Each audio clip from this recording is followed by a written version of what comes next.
Chapter 1239. For Jing Xiaolu's forbearance, Yang Ming showed considerable appreciation. However, Yang Ming did not have much resistance to Jing Xiaolu's past behavior. After all, once upon a time, he was just like Jing Xiaolu. He was a little punk who mingled in the underworld. He wished that no one would come to pick a fight with him all day long. When he encountered such a situation, he naturally would not let it go. Now, Yang Ming had matured. For such a person, he would just laugh it off. The bald young man saw Yang Ming and Jing Xiaolu sitting at the ordinary table on the side, and he was unspeakably proud. When his girlfriend, Little Red, came over, he couldn't help but say, "How is it? Am I good?" "Too good. This couple swing is not often available," Little Red said excitedly. "Hey, there were two idiots just now. They were going to sit here, but I beat them to it." The bald young man pointed to Jing Xiaolu and Yang Ming over there. "That's them. These two cowards don't even dare to fart. I really don't know if that man has guts." Because of Yang Ming's forbearance, the bald young man was even more unscrupulous. In his opinion, Yang Ming did not say anything, and now he did not dare to say anything. "That woman is quite good-looking. It's a waste to follow this man," Little Red said after listening, and she also thought so. She cast an admiring look at the bald young man. Yang Ming and Jing Xiaolu were not sitting far away. They naturally heard the conversation between the bald young man and Little Red clearly. His forbearance was said to be a coward. This made Yang Ming not know whether to cry or laugh. He frowned.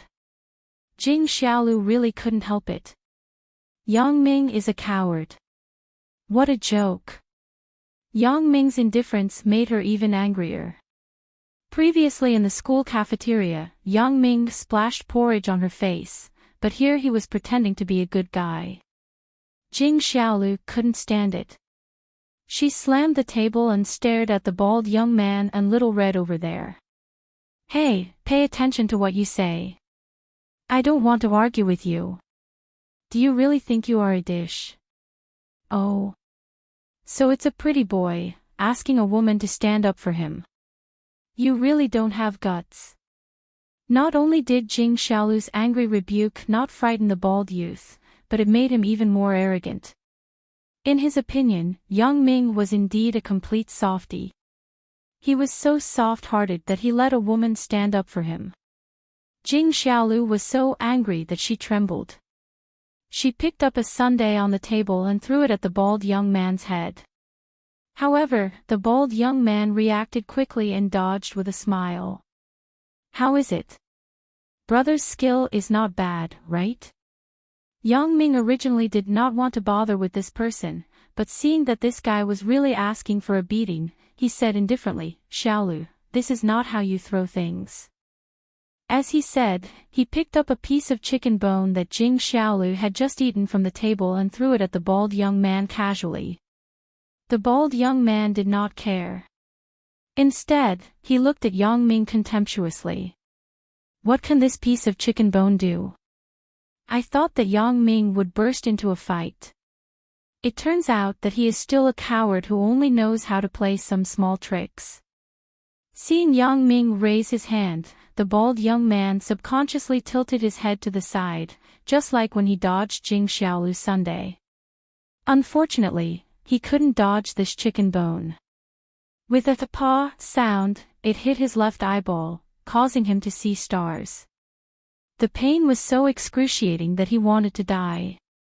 He covered his eye and cried out, "Ao, ao." Yang Ming naturally grasped his strength.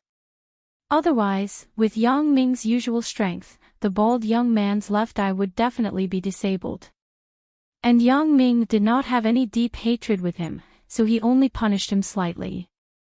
Just when the bald young man dodged the sundae thrown by Jing Xiaolu, Yang Ming had already mastered the speed and direction of the bald young man's evasion. Generally speaking, people who were not professionally trained would instinctively dodge to the left or right when they were trying to avoid the attack of a foreign object. Moreover, the strength and speed of the dodge would be roughly the same. After all, this was an instinctive reaction. It was a subconscious habit, not deliberately cultivated. The bald young man's reaction was the same as most people's. He subconsciously dodged to the right. This was the same reaction of all right-handed people. Left-handed people were generally an exception. Of course, Yang Ming, an assassin who had undergone strict professional training, was also an exception. Yang Ming could randomly choose the direction to dodge and adjust the speed of the dodge according to the direction of the unknown object.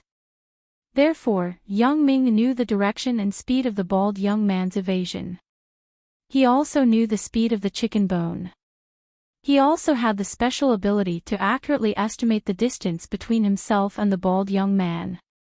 As a result, Yang Ming only needed to predict the trajectory of the bald young man's movements in advance, then he could accurately hit the bald young man's left eyeball. Jing Xiaolu was very surprised. She clearly saw that the bald young man had already dodged, but he was still hit by Yang Ming. However, no matter what, she had vented her anger. Yang Ming was still the same Yang Ming. Although he was calmer than before, he would not let others bully his woman, right? Jing Xiaolu felt good about herself and upgraded herself to Yang Ming's woman. She smiled happily. Although the bald young man was not a big shot, he often went to entertainment venues such as disco bars. He must have fought a lot. Therefore, when Yang Ming made a move, the bald young man knew that he really met a master today. He was hit with such a small piece of chicken bone, and the strength was so strong. The bald young man was not a fool. He knew that he had made a mistake today. He quickly lowered his head and did not dare to say anything more. The woman named Xiao Hong saw that her boyfriend was beaten, and she was a little angry. However, when she saw that her boyfriend did not dare to say anything, she also knew that they could not afford to provoke the other party. The bald young man was a guy who bullied the weak and feared the strong. Xiao Hong was very clear. In fact, little punks like them also had this character. They bullied the weak and feared the strong. If they were stronger than them, they would nod and bow. If they were not as strong as them, they would trample on them. Hey! Accompany me with a cup of sundae. Jing Xiaolu used to be a member of the underworld. Naturally, she saw that the bald young man was timid. She was excited. After thinking about it, she felt that she should get back some face. Yang Ming listened to Jing Xiaolu's words, and he was a little dumbfounded. Sure enough, this little girl still held a grudge. In the school cafeteria, I asked Jing Xiaolu's boyfriend to compensate me with a tray of buns. Now, Jing Xiaolu actually used this trick to deal with others. However, because this was learned from Yang Ming really couldn't stop it, and he couldn't say anything to Jing Xiaolu. Xiao Hong was obviously a little unhappy with Jing Xiaolu's request, but the bald young man stood up with a trace of resentment in his eyes. He walked to the bar and bought a cup of sundae for Yang Ming and Jing Xiaolu. He then put it on Jing Xiaolu's table. Although he was extremely unhappy in his heart, he had a characteristic of people like him. That was, he knew when to yield and when not to yield. No matter how unhappy he was, he had to pretend to be a dog and a cat and endure it. The bald young man could endure it, but Xiao Hong couldn't help it. She secretly took out her mobile phone, typed a message, and sent it out. Gu Xinyao was entangled with Bai Hai at the moment.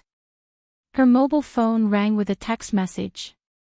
Gu Xinyao reluctantly took the mobile phone and read the message on it. "What's the matter?" asked Bai Hai. He was on the night shift in the community today. Logically, as the manager of the security department, he didn't have to be on the night shift. There were other security guards on duty outside. However, Gu Xinyao came today, and Bai Hai had a separate duty room, so he stayed and spent some alone time with Gu Xinyao. He could also get some overtime pay. A friend who used to play with you often went to your previous place. She encountered some trouble and wanted me to help her settle it. Gu Xinyao explained, don't bother about her. Oh. Look for you. Why is she looking for you? Asked Bai Hai. I promised her before to look after her, but now we don't work in that place anymore. Why should I care about her? Explained Gu Xinyao. Brother Yang said that a person must be trustworthy. You promised her. Naturally, you have to help. At least help once is considered helping. Bai Hai said, let's do this. I will take a few people and go with you to see what is going on. If I can help, I will help. That's the best. Gu Xinyao didn't go initially because she was afraid that Bai Hai would be unwilling. Since Bai Hai said so, Gu Xinyao naturally wouldn't refuse. She held Bai Hai's face and kissed him. Thank you. What are you thanking me for? The two of us will follow Yang Ming for the rest of our lives. Brother Yang is most annoyed by people who go back on their words. So, if you don't want to find trouble for yourself in the future, remember not to make promises easily. After Bai Hai became the manager of the security department, he also matured a lot and was no longer as impetuous as before. Xiao Hong's heart was also drumming. She didn't know if Gu Xinyao would still keep her promise after asking for help for such a long time. She heard that Gu Xinyao's man was no longer working in that place, but he was a security manager in a high-end luxury residential area.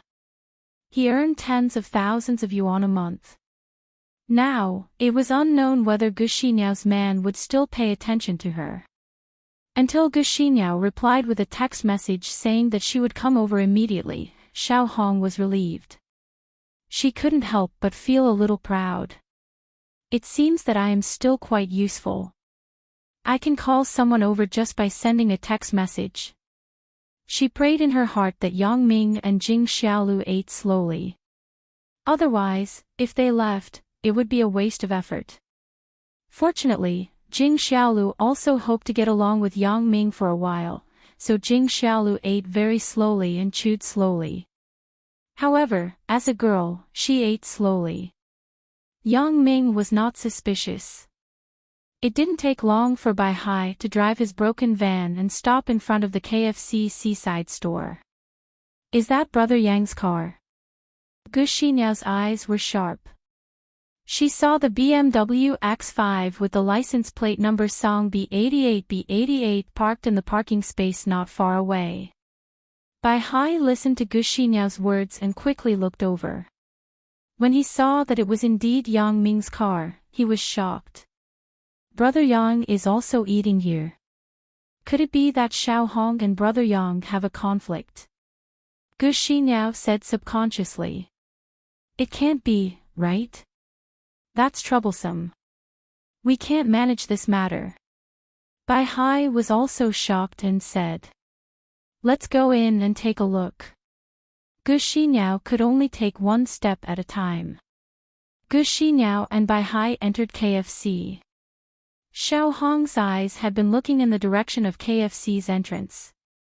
When she saw that Gu Xinyao and Bai Hai came together, she was overjoyed. She quickly reached out and greeted, Sister Xinyao, Brother Hai, here. When Bai Hai and Gu Xinyao saw Xiao Hong, they also saw Yang Ming not far from Xiao Hong's table, and it was actually Jing Xiaolu. This made Gu Xinyao very surprised. It was so late. Yang Ming and Jing Xiaolu were eating KFC together at the beach. This couldn't help but explain the problem. It was impossible to say that the two had nothing to do with each other. Gu Xinyao secretly clicked her tongue. This Jing Xiaolu really dared to think and do it. But she really did it. Seeing that the two were still close, Gu Xinyao was really happy for Jing Xiaolu. When he heard Xiao Hong calling Sister Xinyao and Brother Hai, Yang Ming didn't react. However, Jing Xiaolu was with Gu Xiniao all day long. She also called Gu Xiniao as Sister Xiniao and Bai Hai as Brother Hai, so Jing Xiaolu subconsciously raised her head and looked in the direction of the door. She really saw Gu Xiniao and Bai Hai. However, when she saw Gu Xiniao's ambiguous gaze, Jing Xiaolu's face subconsciously blushed. After all, she and Yang Ming were still outside so late at night. It was hard to guarantee that no one would association. Bai Hai also admired Jing Xiaolu very much. He didn't expect Jing Xiaolu, who used to be a delinquent girl, to become a phoenix. However, when he saw Jing Xiaolu's current temperament, Bai Hai had to sigh. Jing Xiaolu had really changed. She had changed too much. She was a completely different person from the past. Fortunately, Jing Xiaolu was dressed like a ghost at that time. Bai Hai was not interested in her, so he didn't touch her. Otherwise, she would be in trouble now. Sister Xiniao, it's them. They bullied me. Xiao Hong didn't notice the gazes of Gu Xiniao and Bai Hai. She pointed at Yang Ming and Jing Xiaolu and said proudly. Ha! Jing Xiaolu was a little dumbfounded and stunned. However, it was more of nostalgia for the past. Gu Xiniao and Bai Hai were actually people that Xiao Hong found. Seeing Xiao Hong's appearance, Jing Xiaolu suddenly thought of herself in the past. At that time, when she saw Sister Xiniao and Bai Hai, wasn't she so arrogant in front of Yang Ming? Now, it was her turn to be in Chen Mingyan's perspective. Xiao Hong became her former self. Yang Ming also found Gu Xiniao and Bai Hai standing at the door at this time. He looked at Xiao Hong, who was shouting loudly, and then looked at Jing Xiaolu. He couldn't help but smile slightly. Jing Xiaolu naturally knew that Yang Ming also remembered the past. She was a little embarrassed and lowered her head. Little Bai, Xiniao, you two are here too. Let's eat together. Yang Ming waved to Bai Hai and Gu Xiniao and pointed to the seat next to him. Yang Ming's sudden words made Xiao Hong and the bald young man slightly stunned. The bald young man also knew Bai Hai and Gu Xiniao. He knew that they were very popular, but when he heard Yang Ming calling them, Yang Ming also knows them. And he seems to be very familiar with them. What Xiao Hong and the bald young man didn't expect was that Bai Hai and Gu Xiniao's faces showed a flattered look. They carefully walked to Yang Ming and Jing Xiaolu's side. Brother Yang, you are also here. Bai Hai said respectfully. Gu Xiniao also quickly glared at Xiao Hong and said, why aren't you greeting Brother Yang? This is your Brother Hai's boss. Xiao Hong and the bald young man listened to Gu Xiniao's words and realized that they met a ruthless person today. They were so scared that they quickly stood up. This time, they didn't dare to be arrogant. Gu Xiniao wouldn't lie to them, and Gu Xiniao and Bai Hai's respectful appearance wasn't fake. Brother Yang. I'm sorry. Xiao Hong's smile was very ugly. She didn't expect that things would turn out like this. She wanted to teach others a lesson, but the result was self-defeating. Forget it. It's nothing. Yang Ming waved his hand. He didn't want to bother with them. It didn't make any sense, but he still smiled and looked at Jing Xiaolu. He meant, look at them. Don't they look like you in the past? Jing Xiaolu felt uncomfortable being stared at by Yang Ming. She couldn't help but feel wronged. I have changed for a long time. I'm not like that for a long time. Looking at the wronged and spoiled Jing Xiaolu, Bai Hai and Gu Xiniao were even more shocked. In their memory, Jing Xiaolu didn't seem to have such an action, right? Seeing that Yang Ming said nothing, the bald young man and Xiao Hong both breathed a sigh of relief. Sister Xiniao, Brother Hai, you sit here and eat. We are done eating. We have to go. Brother Yang, sister-in-law, I'm really sorry. Don't take it to heart. When the two left KFC, the bald young man glared at Xiaohong.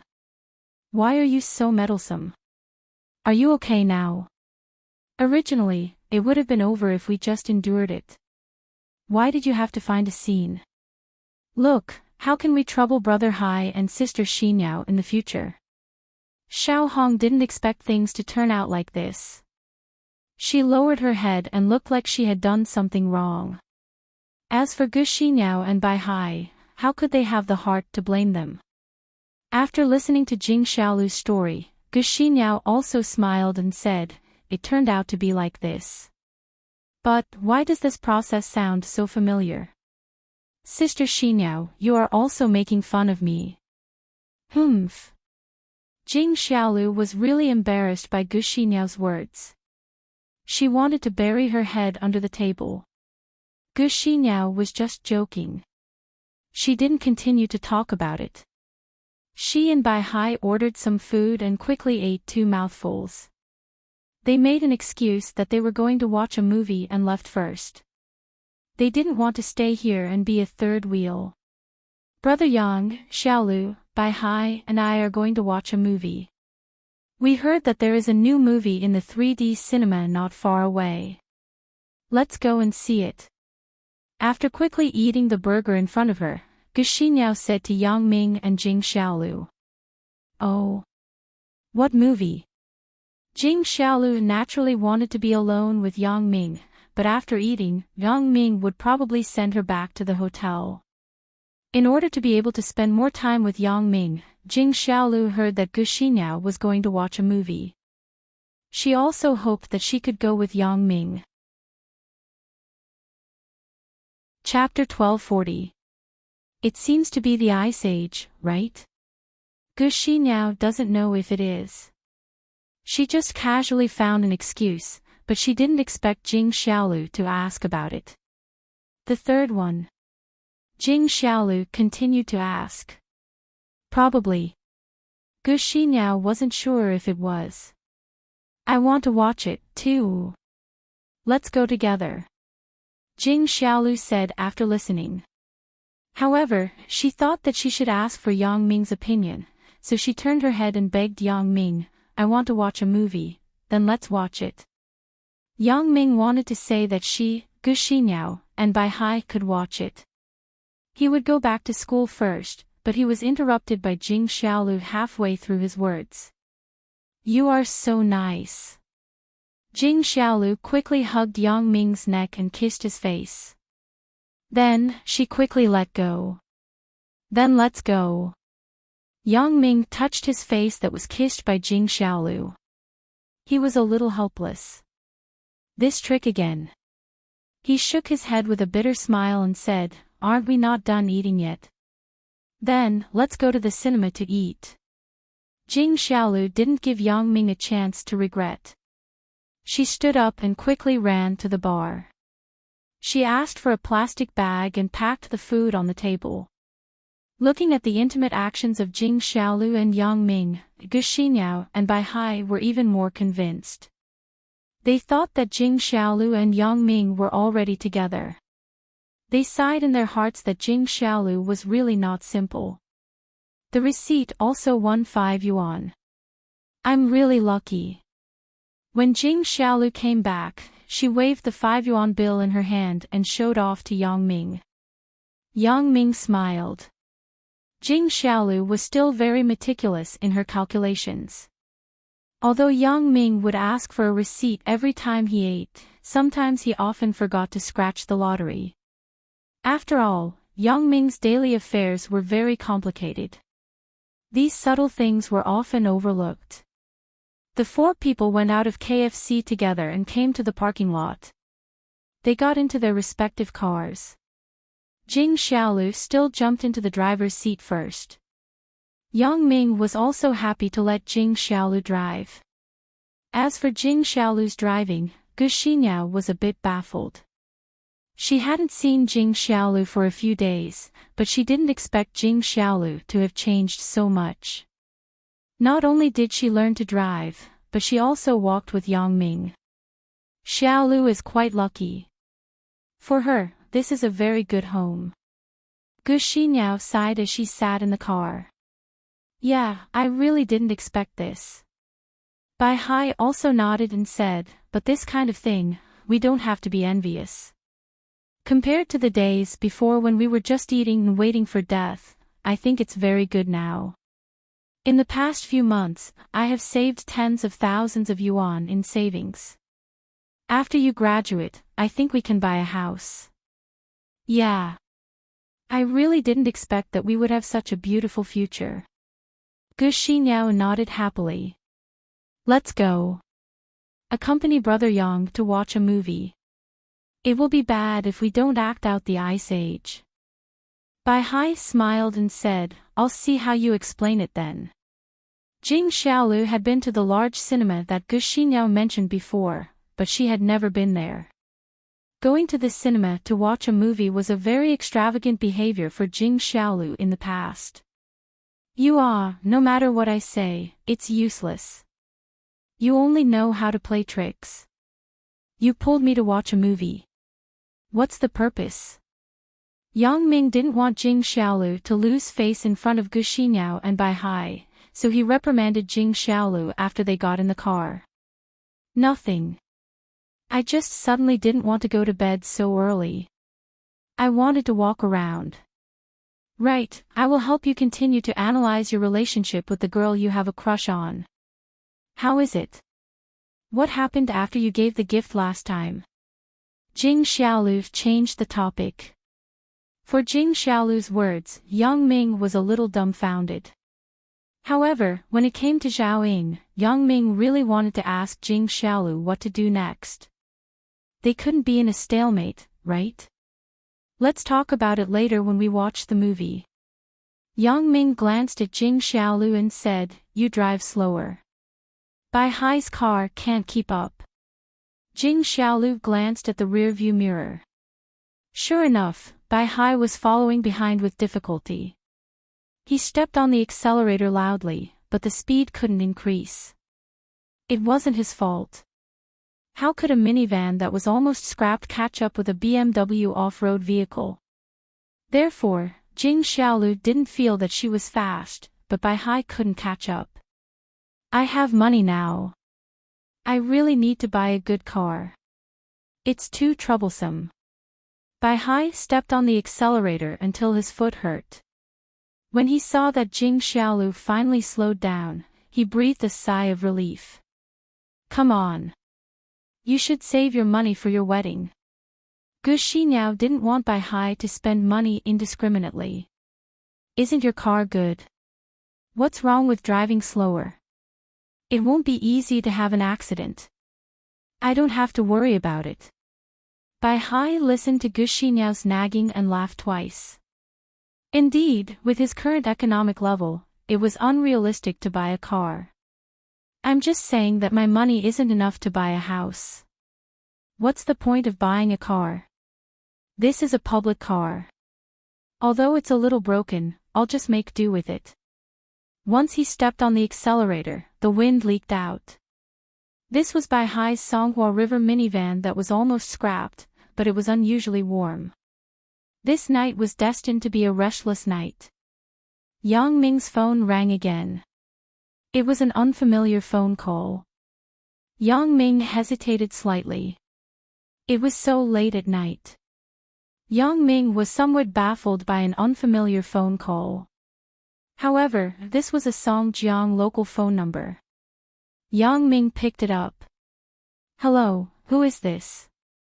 Mr. Yang, I'm Victoria. Victoria spoke Chinese. Since this secret had been exposed by Yang Ming, she didn't need to hide it anymore. Victoria. Yang Ming immediately understood that this must be the phone number that Victoria had just bought.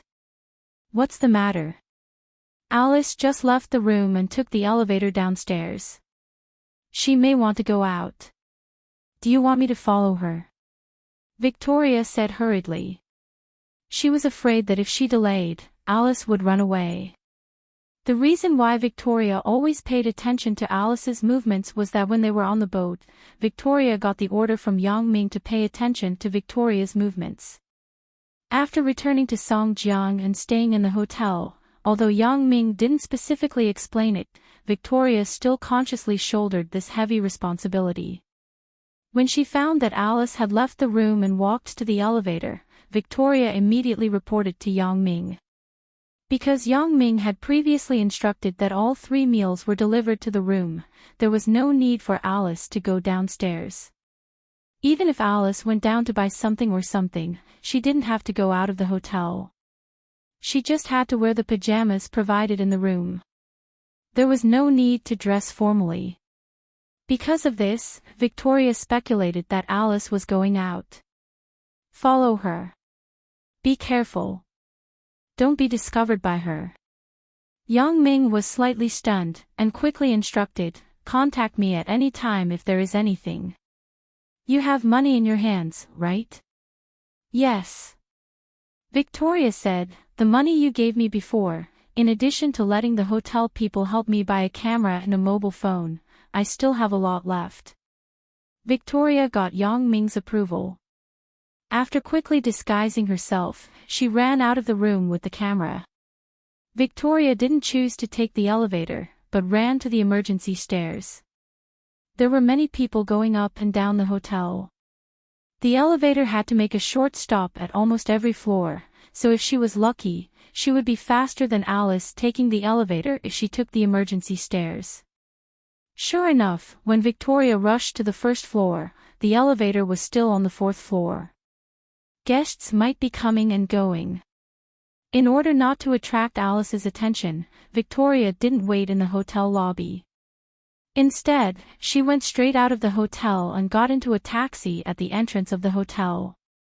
Madam, where are you going? Asked the taxi driver. Wait a minute. I will tell you in a while. Victoria said faintly, staring at the hotel. The people who came out of the Songjiang International Hotel were either rich or noble, so the taxi driver didn't dare to ask much. Anyway, these people definitely wouldn't cheat on the fare. After a while, Alice walked out of the hotel door. At this moment, Alice was wearing a pair of big sunglasses that covered almost half of her face. If she wasn't very familiar with people, she wouldn't be able to recognize her at all. Victoria had been paying attention to Alice's movements, otherwise, she wouldn't immediately recognize that the person in front of her was Alice. After Alice left the hotel, she got into a taxi behind Victoria. The car slowly started and drove to the intersection on the right front. Follow the car in front. Victoria pointed to the car that Alice was in and said to the driver. Okay. The driver started the car and didn't ask much. Seeing that Alice's dress was very fashionable, and she was very careful when she acted, the driver naturally imagined that Alice was the mistress, and Victoria was the wife who caught the adulterer. Alice naturally didn't expect that Victoria would follow her behind. It was already past 1:00 in the middle of the night. Victoria should have fallen asleep long ago.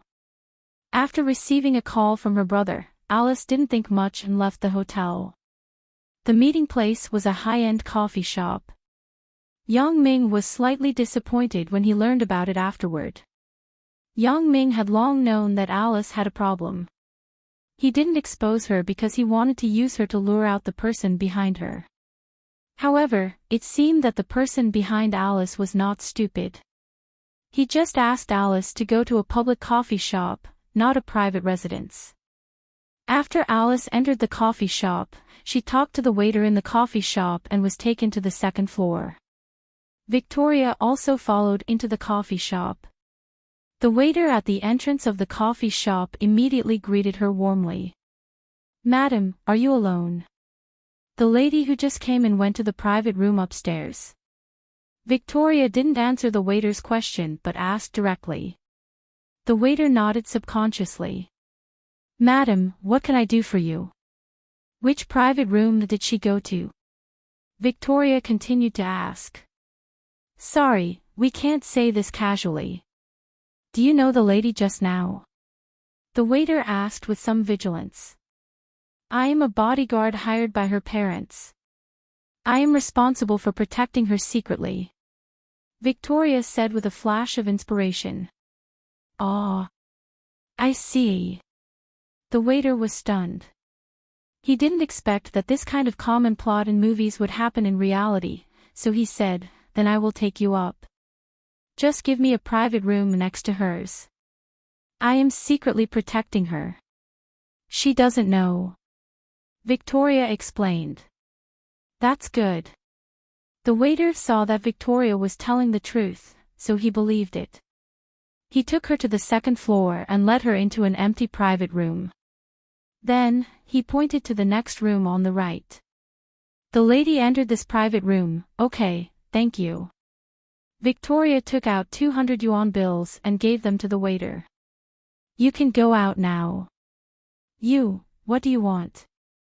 The waiter took the bills from Victoria. He didn't know what she wanted, and Victoria didn't say anything. I don't need anything. Victoria said faintly. Then this money. The waiter pointed to the bills in his hand. Take it as a tip for you. Victoria waved her hand and signaled that the waiter could go out. Oh, thank you. The waiter left the room and thought, this bodyguard is really strange. She is different from ordinary people. She came here without eating or drinking. She secretly protects her master. It is really hard. However, I got 200 yuan for free. It is really unexpected. After the waiter went out, Victoria locked the door of the room and carefully put her ear to the wall of the private room. However, she could only hear a little movement. She couldn't hear what was said in the private room next to her. This made Victoria somewhat disappointed.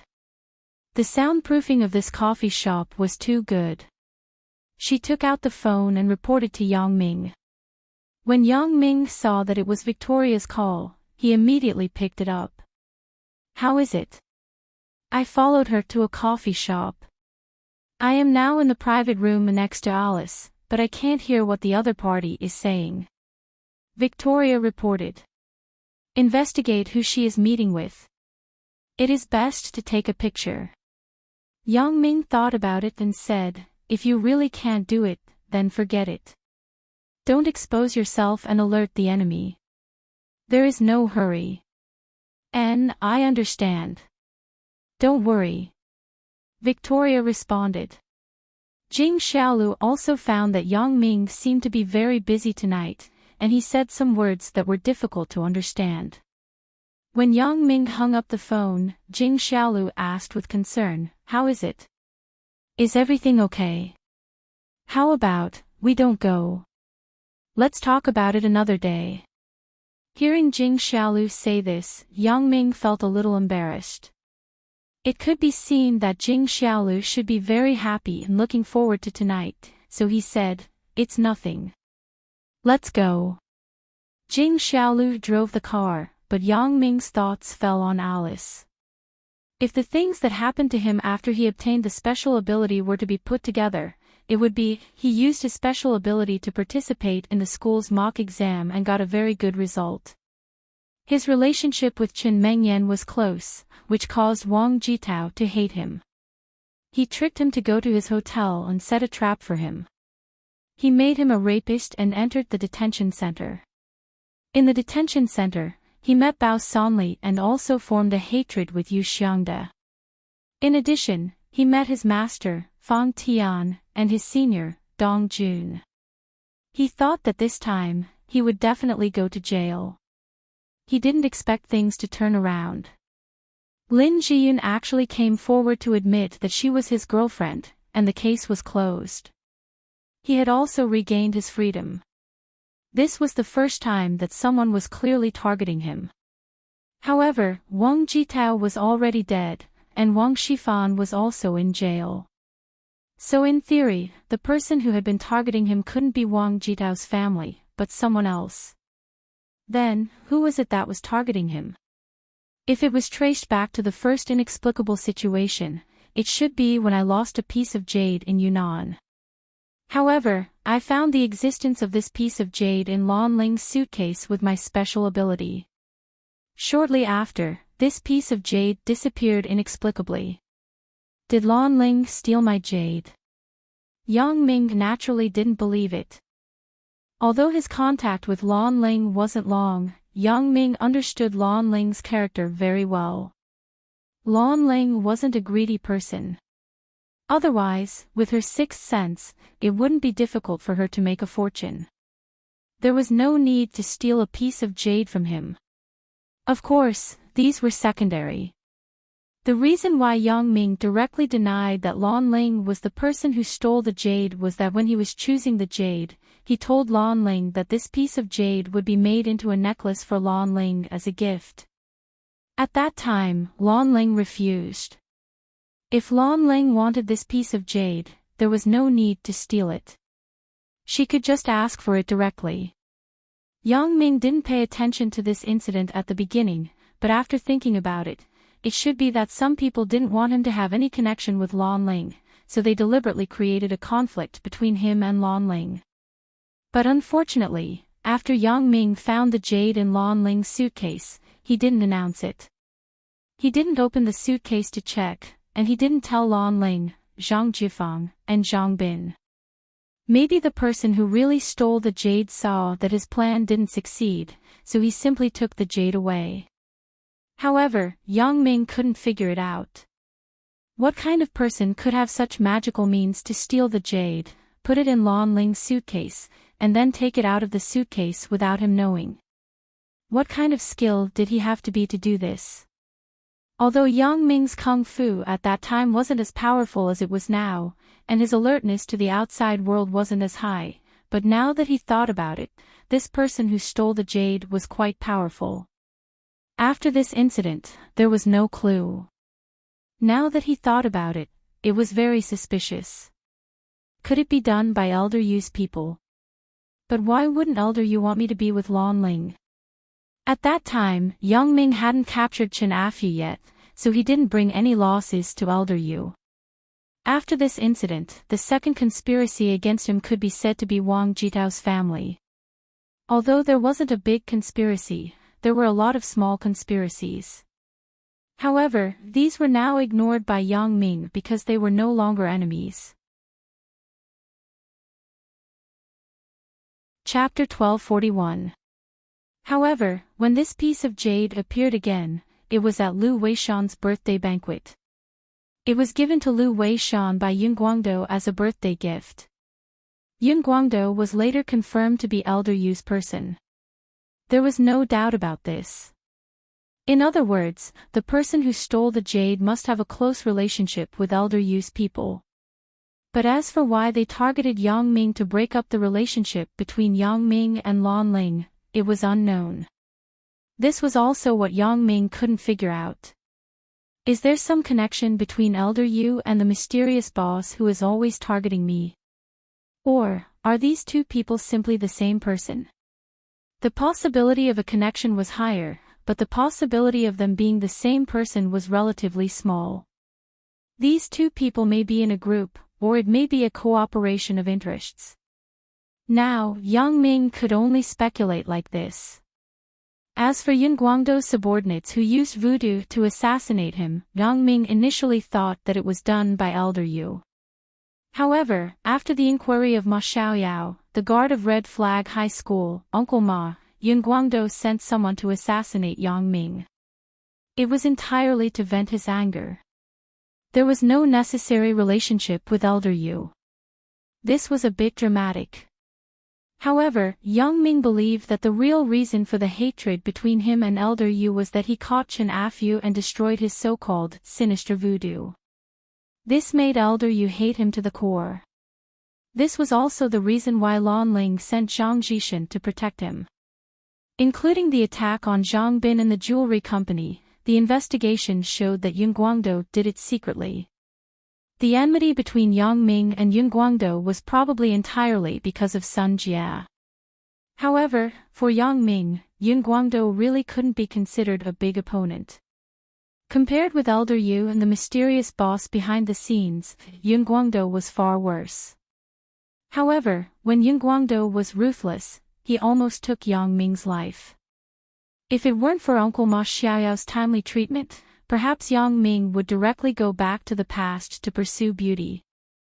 As for the fat and thin guys, He Shu and Feng Dao, as well as the fight in Hong Kong, the appearance of Wu Ming, the conspiracy against Bao Sanli and Ho Shenhan to destroy the brake system, and so on, now it seemed that there was nothing.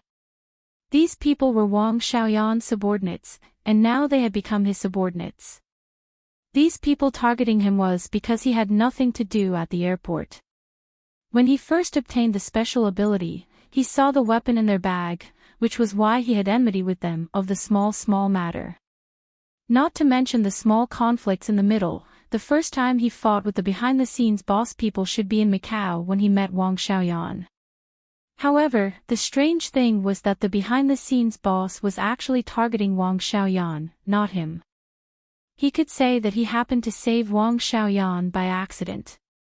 Then, he followed the clues and knew the existence of the behind-the-scenes boss. Is it because I interfered with the behind-the-scenes boss to assassinate Wang Xiaoyan that he has enmity with me? However, Yang Ming didn't feel like it. He always felt that the behind-the-scenes boss seemed to be targeting him. Although the behind-the-scenes boss also sent a man of sacrifice to break into Wang Xiaoyan's villa at night with the intention of killing Wang Xiaoyan, Yang Ming was also in Wang Xiaoyan's villa at that time. Yang Ming wasn't sure whether the behind-the-scenes boss was targeting him or Wang Xiaoyan, or who was the master and who was the subordinate. The plot of the behind-the-scenes boss didn't succeed, but it could be said that Yang Ming also failed this time because he didn't get any valuable information from the mouth of this man of sacrifice. Yang Ming tried his best, but he couldn't do anything to this man of sacrifice because she was a person without thoughts. No matter how Yang Ming treated her, she was indifferent. In the end, even if she committed suicide in front of him, he didn't get anything valuable. Behind this man of sacrifice, there was no shadow of the behind-the-scenes boss. Yang Ming wasn't sure, but his guess wasn't far from the truth. Yang Ming also classified this fight as the second official fight with the behind-the-scenes boss.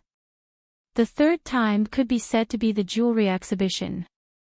Previously, Yang Ming was still very puzzled why the Jewelry Association would give all the rights to the Mingyang Security Company. Now it seemed that the behind-the-scenes boss bribed the senior management of the association and then performed a good show of stealing treasures in the middle of the night. However, this also indirectly showed that the behind-the-scenes boss had strong connections and financial support. The jewelry that he put in the exhibition were all priceless rare treasures. If they were really stolen, it would be strange if Yang Ming didn't go bankrupt. Yang Ming also got some very valuable clues from the captured black-shirt man. That was, after the black-shirt man stole the treasures, he would go to Macau to find Jing Xiaoping. This was a crucial clue. It also indirectly proved that the black-shirt man and Jing Xiaoping were in cahoots. They must belong to the same behind-the-scenes boss. The only valuable thing on him was the cell phone, but this cell phone was encrypted. He didn't know if Zhou Jijia had cracked it. She probably hadn't cracked it yet. If she cracked it, Zhou Jijia would contact him immediately. However, in this third fight, there were obviously traces of targeting Yang Ming. The jewelry exhibition and the Mingyang Security Company had nothing to do with Wang Xiaoyan. In the end, the only person who was harmed was Yang Ming himself.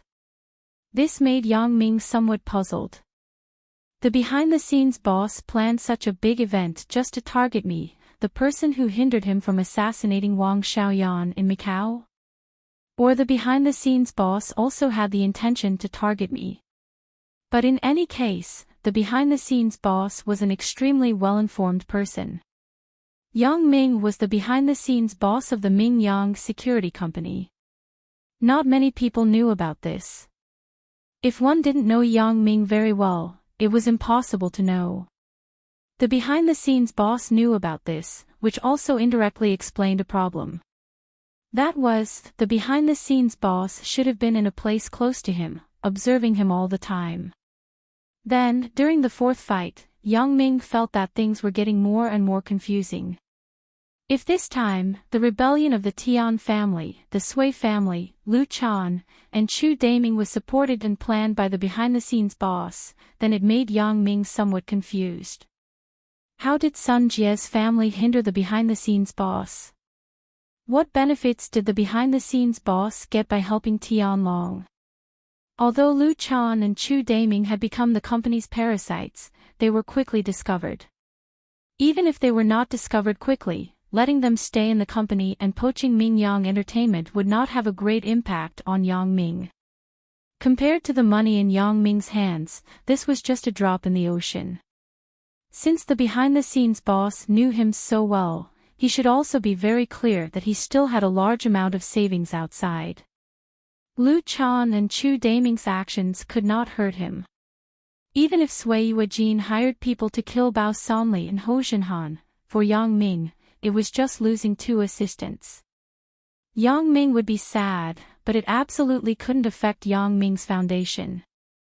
On Donghai's side, even if Yang Ming had a good relationship with Sun Jie, what was the fundamental meaning of Tianlong annexing the Sun family? That's right. Yang Ming suddenly remembered the call that Tianlong gave him today. Tianlong asked me to meet him. So, could this be the conspiracy of the behind-the-scenes boss? Perhaps, the behind-the-scenes boss used the condition of helping Tianlong to get to the top to let Tianlong use this kind of tactic to make him fall into the trap set by Tianlong without being aware of it. Then, after Tianlong caught me, he would hand me over to the behind-the-scenes boss. It seems that this reason makes sense, but with Tianlong's ability, can he catch me? The behind-the-scenes boss can't do anything to me. How can Tianlong catch me? This made Yang Ming a little confused, but if he had to explain, it was also possible that Tianlong was preparing to play dirty. After meeting with him, he would use methods such as drugging the drink to control him. Perhaps, the behind-the-scenes boss really had no other way, so he just wanted to give it a try to support Tianlong. Now, this was the only explanation that could be justified. However, the behind-the-scenes boss would never have thought that Tianlong's son, Tian Donghua, was a very loyal person. He told his father, Tianlong's conspiracy in advance to Yang Ming. In fact, even if he didn't tell Yang Ming wouldn't be easily tricked. After being tricked by Wang Jitao once, would Yang Ming still be able to easily eat and drink unfamiliar things? As for other possibilities, with Yang Ming's vigilance, Tianlong couldn't succeed. Most likely, the behind-the-scenes boss was also holding an attitude of giving it a try. After sorting out his thoughts, although there was still some confusion, Yang Ming had already made some conclusions. Between Elder Yu and the behind-the-scenes boss, there should be a relationship of interest and cooperation. Elder Yu wanted to target me, so it was definitely not wrong. First, it was because I ruined his cultivation. Second, it was also because of the special relationship between me and Lan Ling. However, the style of doing things these times was obviously the style of the behind-the-scenes boss, not the style of Elder Yu. So for a while, Yang Ming couldn't figure out how he had offended the behind-the-scenes boss. It seemed that he didn't have any interest to offend others. Yang Ming, what are you thinking about? Jing Xiaolu parked the car in front of the cinema and saw Yang Ming in a daze alone there. She felt a little strange and called him. Oh. Yang Ming recovered from his thoughts and looked at Jing Xiaolu next to him. He suddenly had a very solid feeling. A calm night without those disputes made Yang Ming feel that it was very rare. Originally, he still had some resistance to going to the cinema with Jing Xiaolu, but when he thought that he had to worry about the Sun family and the Sui family after tomorrow, Yang Ming suddenly felt that he should cherish the calmness now. Bai Hai and Jing Xiaolu also parked the car. The security guard in the parking lot found it hard to imagine that the people in the two cars were actually a group. One was a BMW X5 with an awesome license plate number, and the other was a tattered minivan that was almost scrapped. After the people in the two cars got off, they did walk together again. Looking at their expressions, they seemed to be very familiar with each other. Yang Ming and Bai Hai stood aside. Gu Xinyao took Jing Xiaolu to buy the movie tickets. Gu Xinyao was really stunned. The movie in the cinema was really Ice Age. Jing Xiaolu wanted to pay, but Gu Xinyao rushed to pay. She could still afford to spend this money. In front of Yang Ming, how could Gu Xinyao let Jing Xiaolu buy the tickets? Let me do it. It's not easy for you and Brother Hai. I am working now. Jing Xiaolu said with some embarrassment. In the past, wasn't it Sister Xinyao who treated you? Gu Xinyao smiled and said, your salary should be left for your grandmother to see the doctor. Seeing that Gu Xinyao said this, Jing Xiaolu no longer insisted. After buying the tickets, she waved to Yang Ming and Bai Hai. The four of them entered the cinema together. After they went in and cut the tickets, Yang Ming knew that Gu Xinyao bought a couple's ticket. It was a small booth for 2 people. Obviously, Gu Xinyao misunderstood the relationship between Yang Ming and Jing Xiaolu. Yang Ming had no choice. He couldn't explain anything in front of Gu Xinyao, and he couldn't change the tickets. He could only sit in the couple's booth with Jing Xiaolu. Fortunately, the space in this booth was very large, so the 2 people wouldn't squeeze together. Do you want Gu Xinyao and Bai Hai to continue to misunderstand? Yang Ming glanced at Jing Xiaolu. She has always misunderstood. I can't help it. Jing Xiaolu shrugged. You don't want to explain to them now, right? That will make me lose face. Explain what? Yang Ming said, I'm too lazy to explain. Jing Xiaolu just chuckled. You seem to have something on your mind. What's the matter? Can you tell me? Jing Xiaolu also noticed that Yang Ming was a little uneasy today. This was not the usual Yang Ming. Yang Ming answered a few calls. Jing Xiaolu felt that Yang Ming had something important to say. On the one hand, it was also out of curiosity. On the other hand, Jing Xiaolu also wanted to help Yang Ming share some of the pressure. It was best to help him come up with ideas. She could also impress Yang Ming. Do you really want to hear it? Yang Ming turned his head and looked at Jing Xiaolu's clear eyes. It didn't seem to be fake, so he asked. Well, I know. I may not be able to help you much, but if you tell me, maybe I can give you some advice. Jing Xiaolu nodded seriously. In fact, there are a lot of secrets on me. What I usually do is also very dangerous. Yang Ming sighed slightly. Although I can protect myself, I still don't have the ability to protect the women around me from harm. Speaking of this, Yang Ming smiled a little self-deprecatingly. Am I very useless?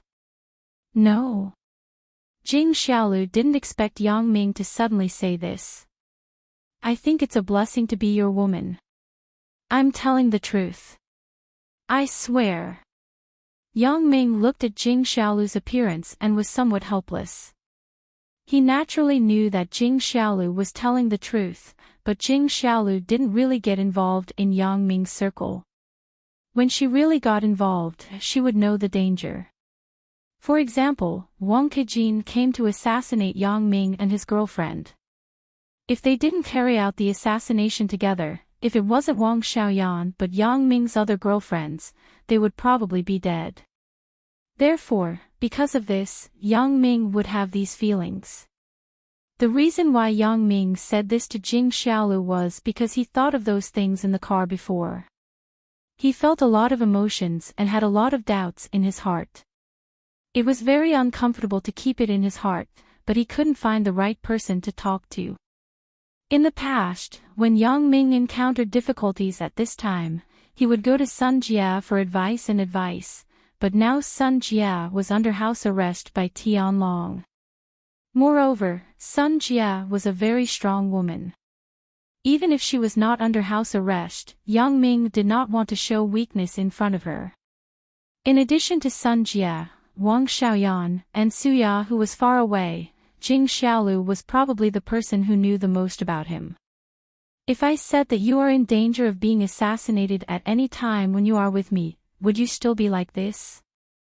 Yang Ming asked suddenly. Ah. Jing Xiaolu was slightly shocked. Her little hand couldn't help but cover her mouth. Being assassinated. This was a problem that Jing Xiaolu had never thought about. These things were really too far away from Jing Xiaolu's life. When Yang Ming suddenly asked, Jing Xiaolu was a little stunned. You are kidding.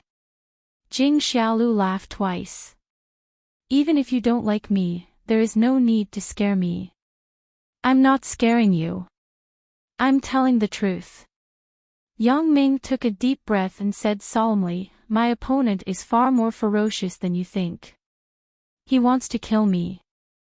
The couple's booth was soundproof. When Yang Ming said these words, he also paid attention to the movements on both sides of the booth. Gu Xiniao and Bai Hai were whispering to each other. Naturally, they did not pay attention to the situation between Yang Ming and Jing Xiaolu. There was no one in the booth on the other side, so Yang Ming said so much to Jing Xiaolu. On the one hand, he wanted to find someone to talk to. On the other hand, he also wanted Jing Xiaolu to understand that it was actually very dangerous to be with him. Jing Xiaolu covered her mouth and widened her eyes. She looked at Yang Ming in surprise for a long time. She seemed to be digesting the news. After a long time, Jing Xiaolu said 3 words, I'm not afraid. For Jing Xiaolu's answer, Yang Ming really didn't know whether to laugh or cry. He said so much, but in return, Jing Xiaolu said, I'm not afraid. However, Yang Ming was really moved by Jing Xiaolu's persistence. A girl could be so infatuated, which showed that she did not treat this relationship with a purpose. Originally, Yang Ming thought that Jing Xiaolu wanted to be with him and even wanted him to support her. It was entirely because of the worship of strength and the temptation of money. After all, Yang Ming's previous impression of Jing Xiaolu was that she was a girl who loved vanity.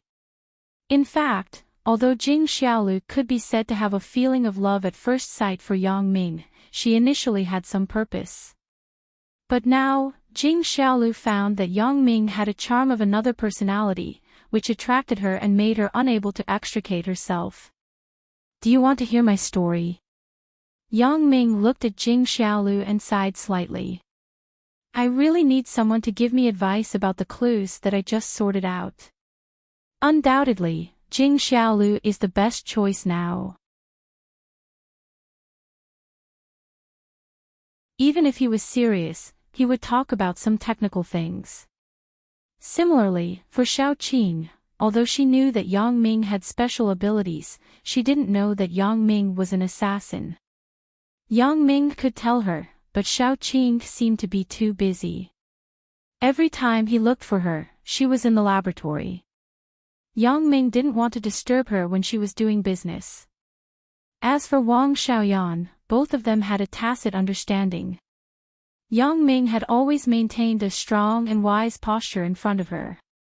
Yang Ming had developed the habit of taking the lead in everything. Telling this to Wang Xiaoyan. Yang Ming, a male chauvinist, wouldn't do it. As for Jing Xiaolu, there was naturally no conflict of interest. Her life experience was also quite similar to Yang Ming's. However, this was also a coincidence. If it weren't for Yang Ming thinking so much in the car, he wouldn't be so emotional and wouldn't want to find someone to talk to. Jing Xiaolu happened to be by his side at the right time. Yang Ming had no choice but to tell Jing Xiaolu. On the one hand, Yang Ming also determined that Jing Xiaolu would never betray him. He wasn't afraid of her betrayal by casually telling people or going to the police. For these, Yang Ming could completely deny it. There was no third person present today. Yang Ming could deny it afterward. Yang Ming's betrayal was to inform the boss behind the scenes. If he told his own speculations to the behind-the-scenes boss, he would be in a weak position. However, Jing Xiaolu couldn't be someone sent by the boss, and she couldn't know the boss. What's more, Yang Ming understood Jing Xiaolu's thoughts very well. Although Yang Ming didn't have that kind of thought for Jing Xiaolu now, it was also a good choice for the two of them to be good friends. This was a result that both of them could accept at the moment. Hey!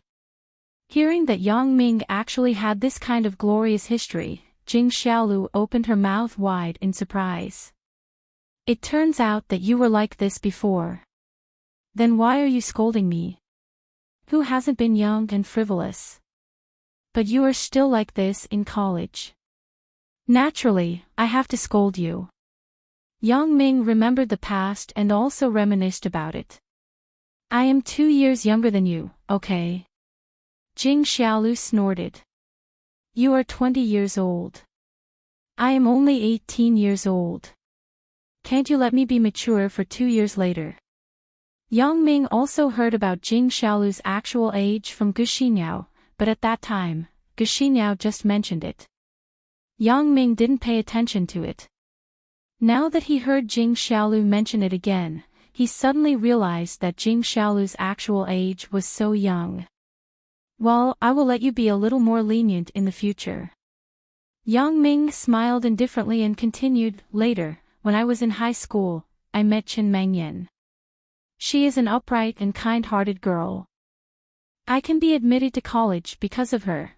Although Yang Ming was very clear that he was admitted to college because of his special abilities, Chen Mengyan and Zhao Ying's tireless tutoring did let Yang Ming learn a lot of true knowledge. It wasn't just knowledge that could be obtained by cheating. Jing Xiaolu stretched her ears and listened carefully to Yang Ming's words. Among them, Yang Ming and Chen Mengyan knew each other. Jing Xiaolu was naturally willing to listen. She also wanted to know how Yang Ming and Chen Mengyan knew each other so that she could learn something from it and use it on herself. However, I was very close to Chen Mengyan, but it attracted the dissatisfaction of another admirer of Chen Mengyan in the class. As Yang Ming said this, he sighed with some self-deprecation. I was young and conceited. I thought that nothing was a problem. In the end, I fell into his trap. Yang Ming talked about how he was tricked by Wang Jitao to go to his family's hotel, how he was drugged, how he did something stupid unknowingly, and how he was arrested by the police, and how the case was unexpectedly closed by Lin Jiyun. Jing Xiaolu was shocked. She didn't expect Yang Ming to experience such twists and turns when he was in high school. Previously, Jing Xiaolu envied Lin Jiyun and Chen Mengyan, but she didn't know that there was such a touching and tangled story between them. This was definitely something that she couldn't be envious of. The relationship between Yang Ming and Chen Mengyan during the special years before the college entrance examination, and the emotional entanglement with Lin Jiyun were absolutely impossible to replicate. This was something that she could never imitate even if she wanted to. Jing Xiaolu could only silently bless them. Bless Yang Ming, Chen Mengyan, and Lin Jiyun. It turns out that you have experienced so many things. Jing Xiaolu sighed. I really envy you all. This kind of relationship is the most solid. No wonder you like them so much. However, the guy named Wang Jitao is really bad. Didn't he get any punishment later? Was it okay? Later, of course, he was punished. But before that, he was punished by God.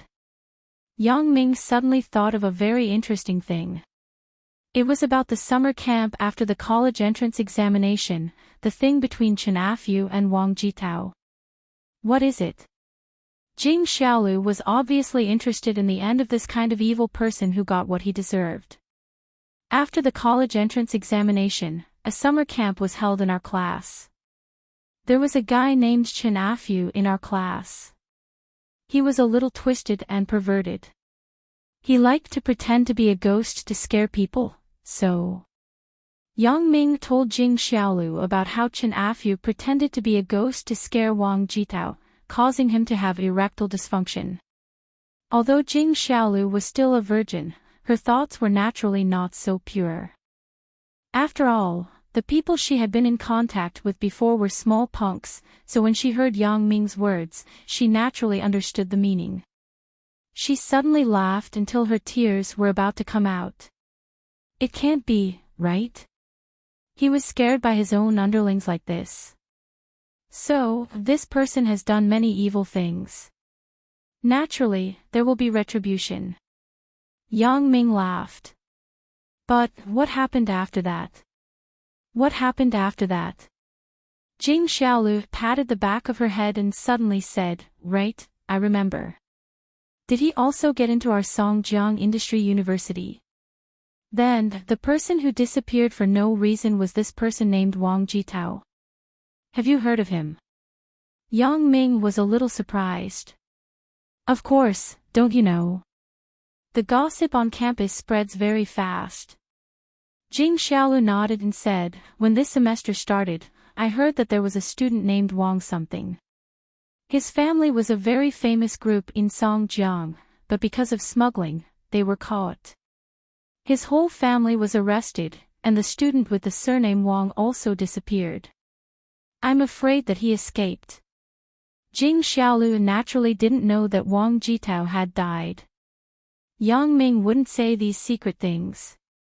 What Yang Ming told Jing Xiaolu had already omitted the details of the people he killed. Yes, Wang's Century Xiongfeng group, a group that was prominent in Songjiang. Yang Ming said with emotion, in the end, all of a sudden, and when you mentioned this Wang's Century Xiongfeng group, I remember. The predecessor of our company seems to be it. Jing Xiaolu suddenly asked. You know about it. Yang Ming didn't hide this. At that time, he let Ho Zhenhan and Bao Sanli get the Wang family's industry from Gujianchao.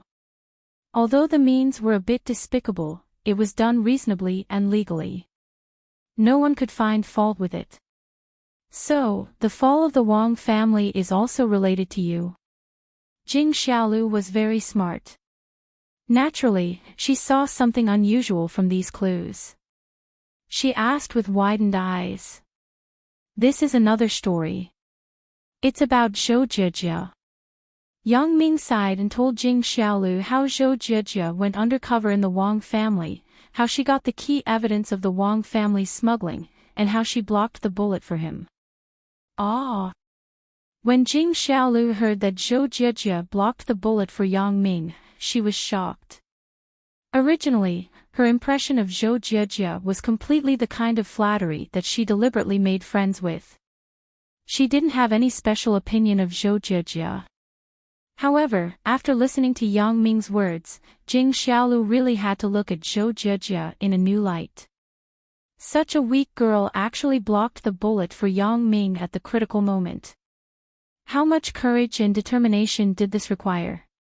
Moreover, at that time, Yang Ming still misunderstood her. The two of them might not be able to be together. Zhou Jijia was so decisive. She blocked the bullet for Yang Ming without hesitation. Fortunately, the misfortune was turned into a blessing. God took pity on Zhou Jijia. Zhou Jijia finally woke up, and the lovers finally got married. However, you are really willing to let Zhou Jijia go to the Wang family to take a risk. What if she was? Jing Xiaolu said halfway and suddenly laughed. Oh right. Wang Jitao is already scared to the point that he isn't a man anymore. Ha ha ha ha. Yang Ming said this to Jing Xiaolu. On the one hand, he wanted to tell Jing Xiaolu that although he had more than one girlfriend, he was not the kind of person who fell in love with every girl he met. There was an unusual story between him and these girls. It was not the kind of simple meeting and coveting their beauty. These were also to pave the way for the things to be said in the future. These were already thrilling enough, but the things that followed were obviously more thrilling. Yang Ming also wanted Jing Xiaolu to be mentally prepared. What I am going to say next is another clue. It also happened to me, but it has nothing to do with Wang Jitao, the enemy. Yang Ming waited for Jing Xiaolu to stop laughing and continued. Oh. Jing Xiaolu straightened her body. Yang Ming's story was like in a movie. It was even more thrilling than a movie or TV series. Jing Xiaolu was already fascinated unknowingly. She even forgot the movie she was watching in front of her. She was completely immersed in Yang Ming's past. And, tell me about it. My other identity is an assassin. Yang Ming said until here. He paused and said, do you believe it? What? Assassin? Jing Xiaolu was stunned. She looked at Yang Ming incredulously.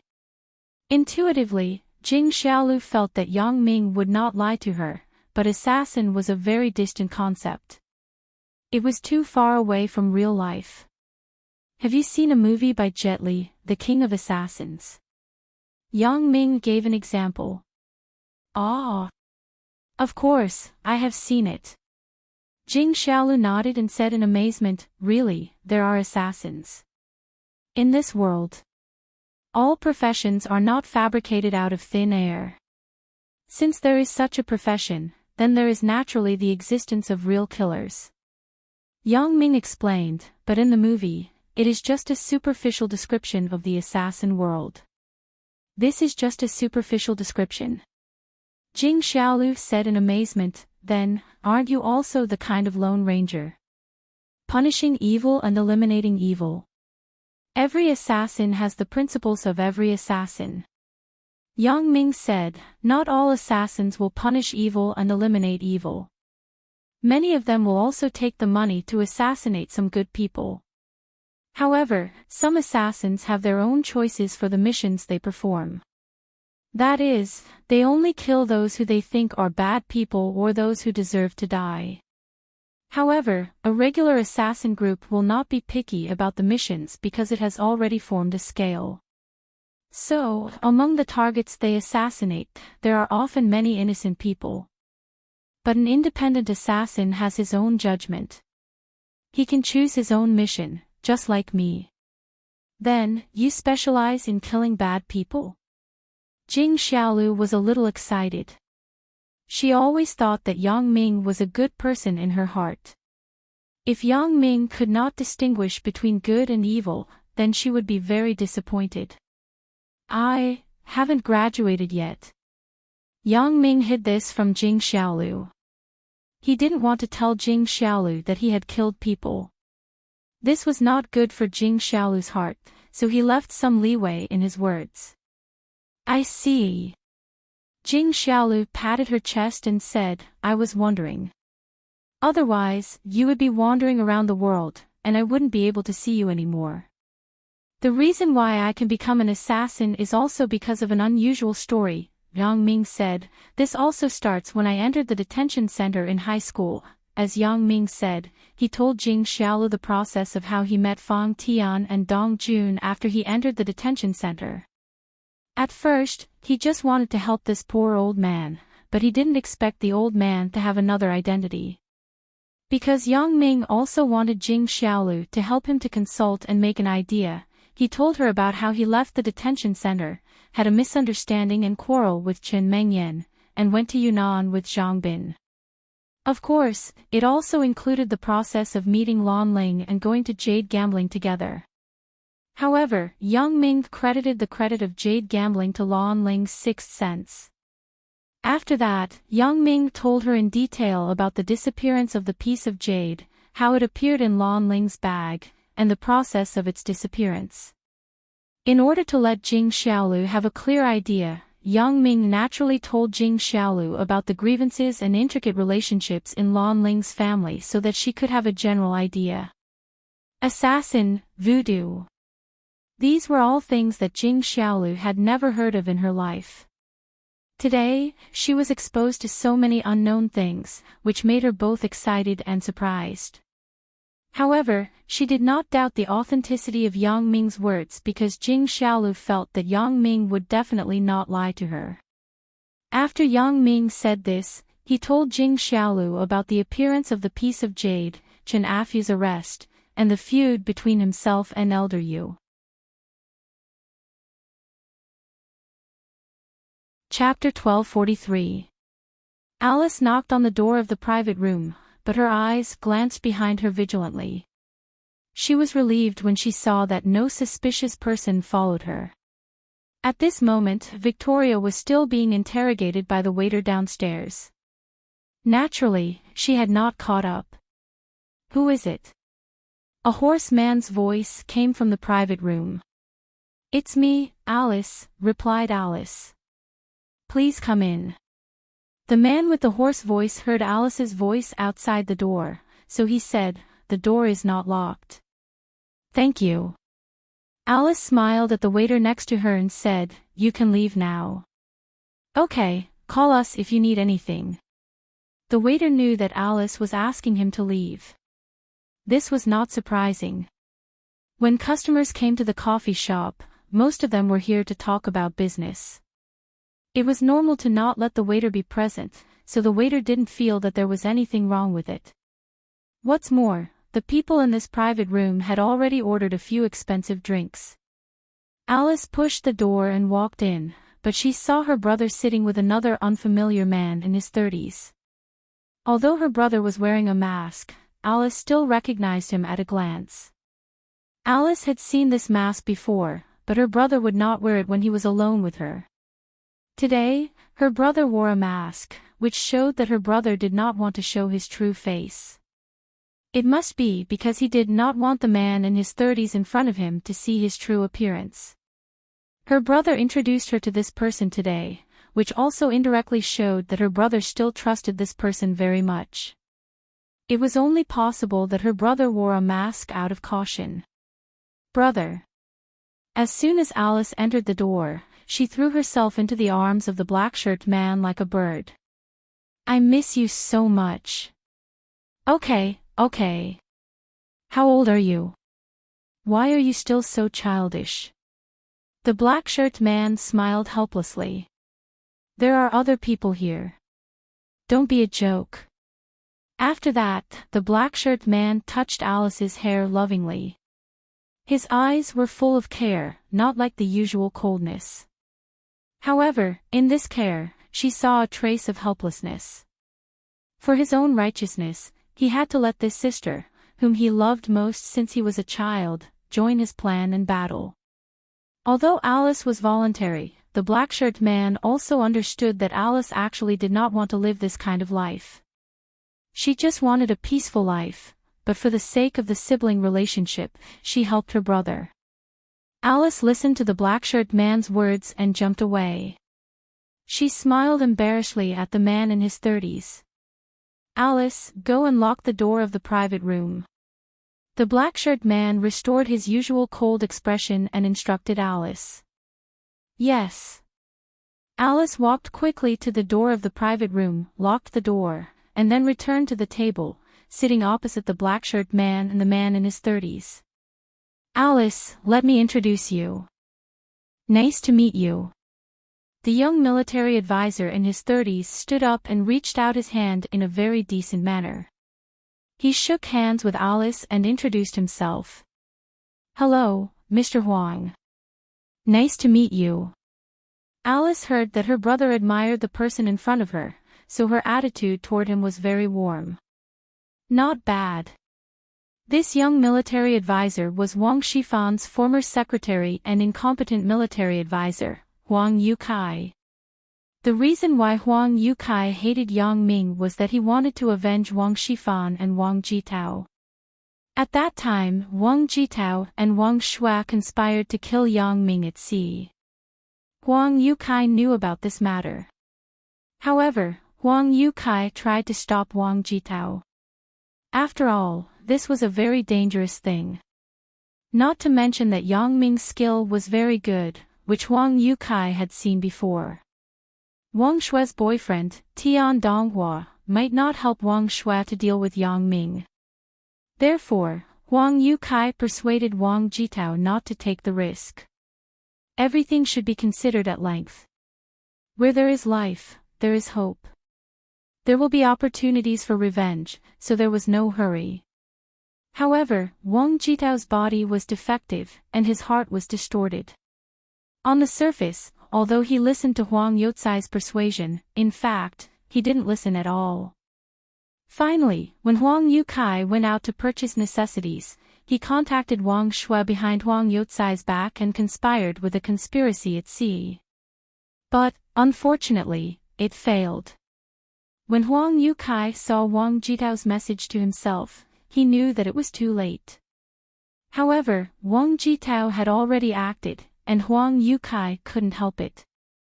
He could only wait for Wang Jitao to come back. However, after Wang Jitao left this time, he never came back. After waiting for a few days, Wang Youcai was also completely desperate.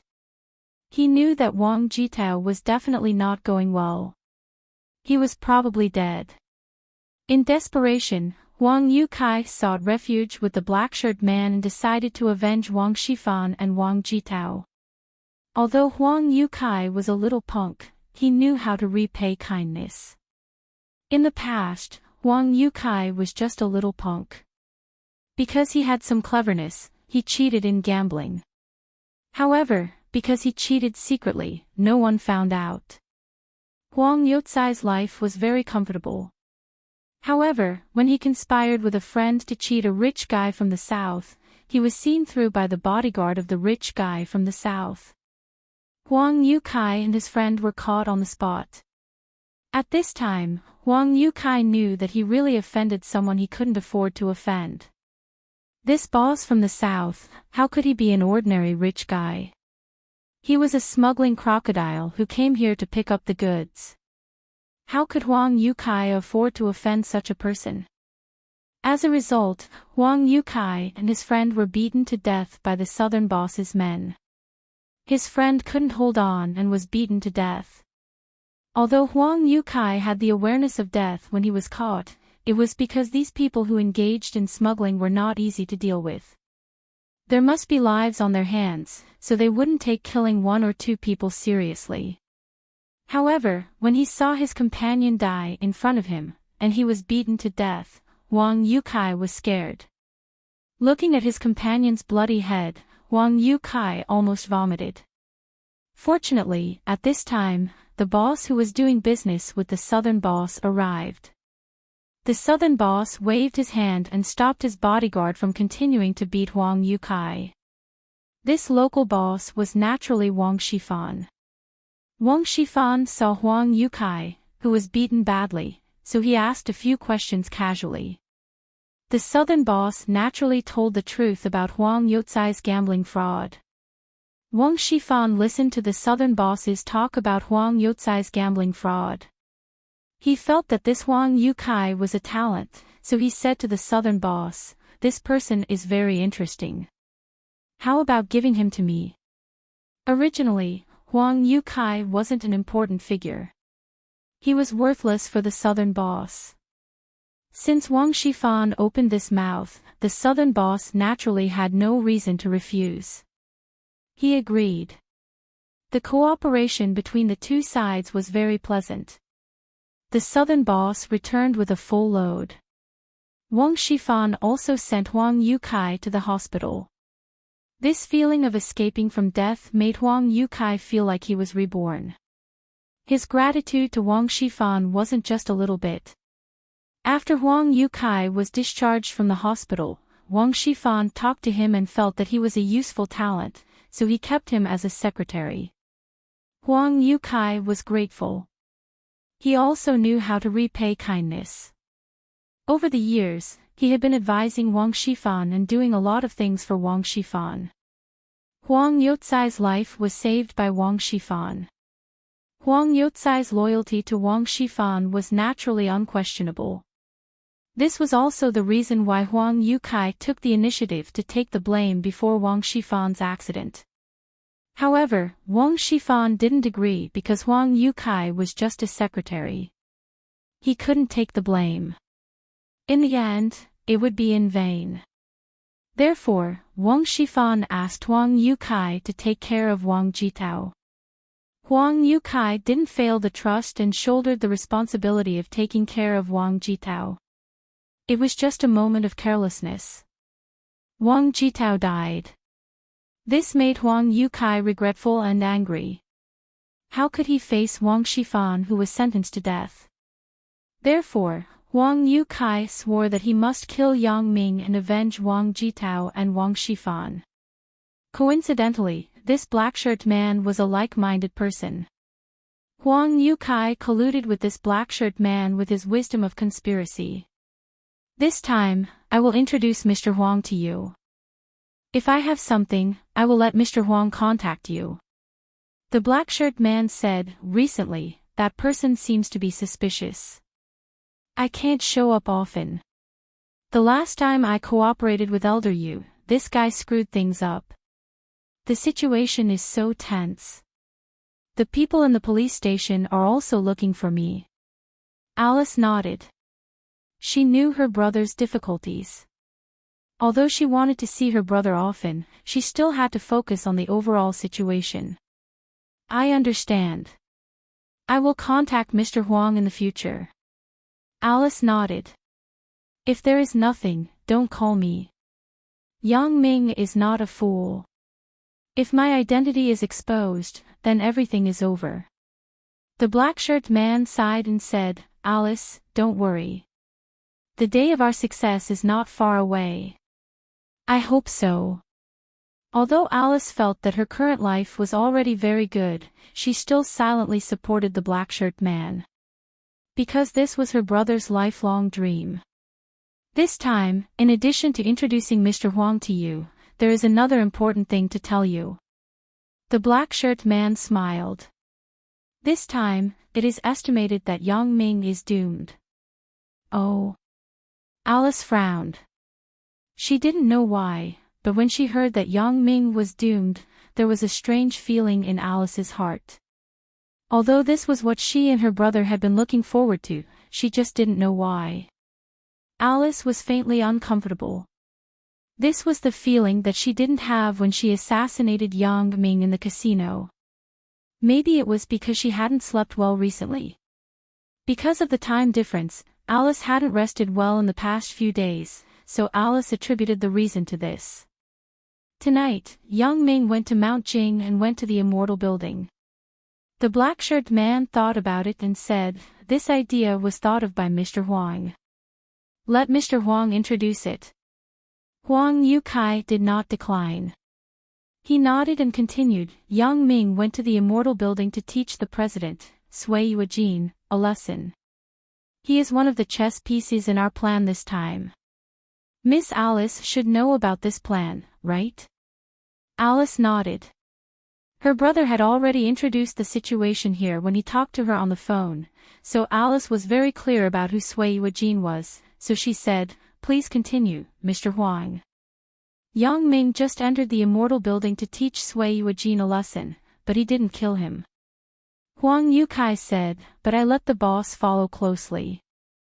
After Yang Ming left, he entered the Immortal Building and killed Sui Yuejin and all the survivors in the Immortal Building. Mr. Huang wants to frame Yang Ming. Alice suddenly thought of the key to the whole thing.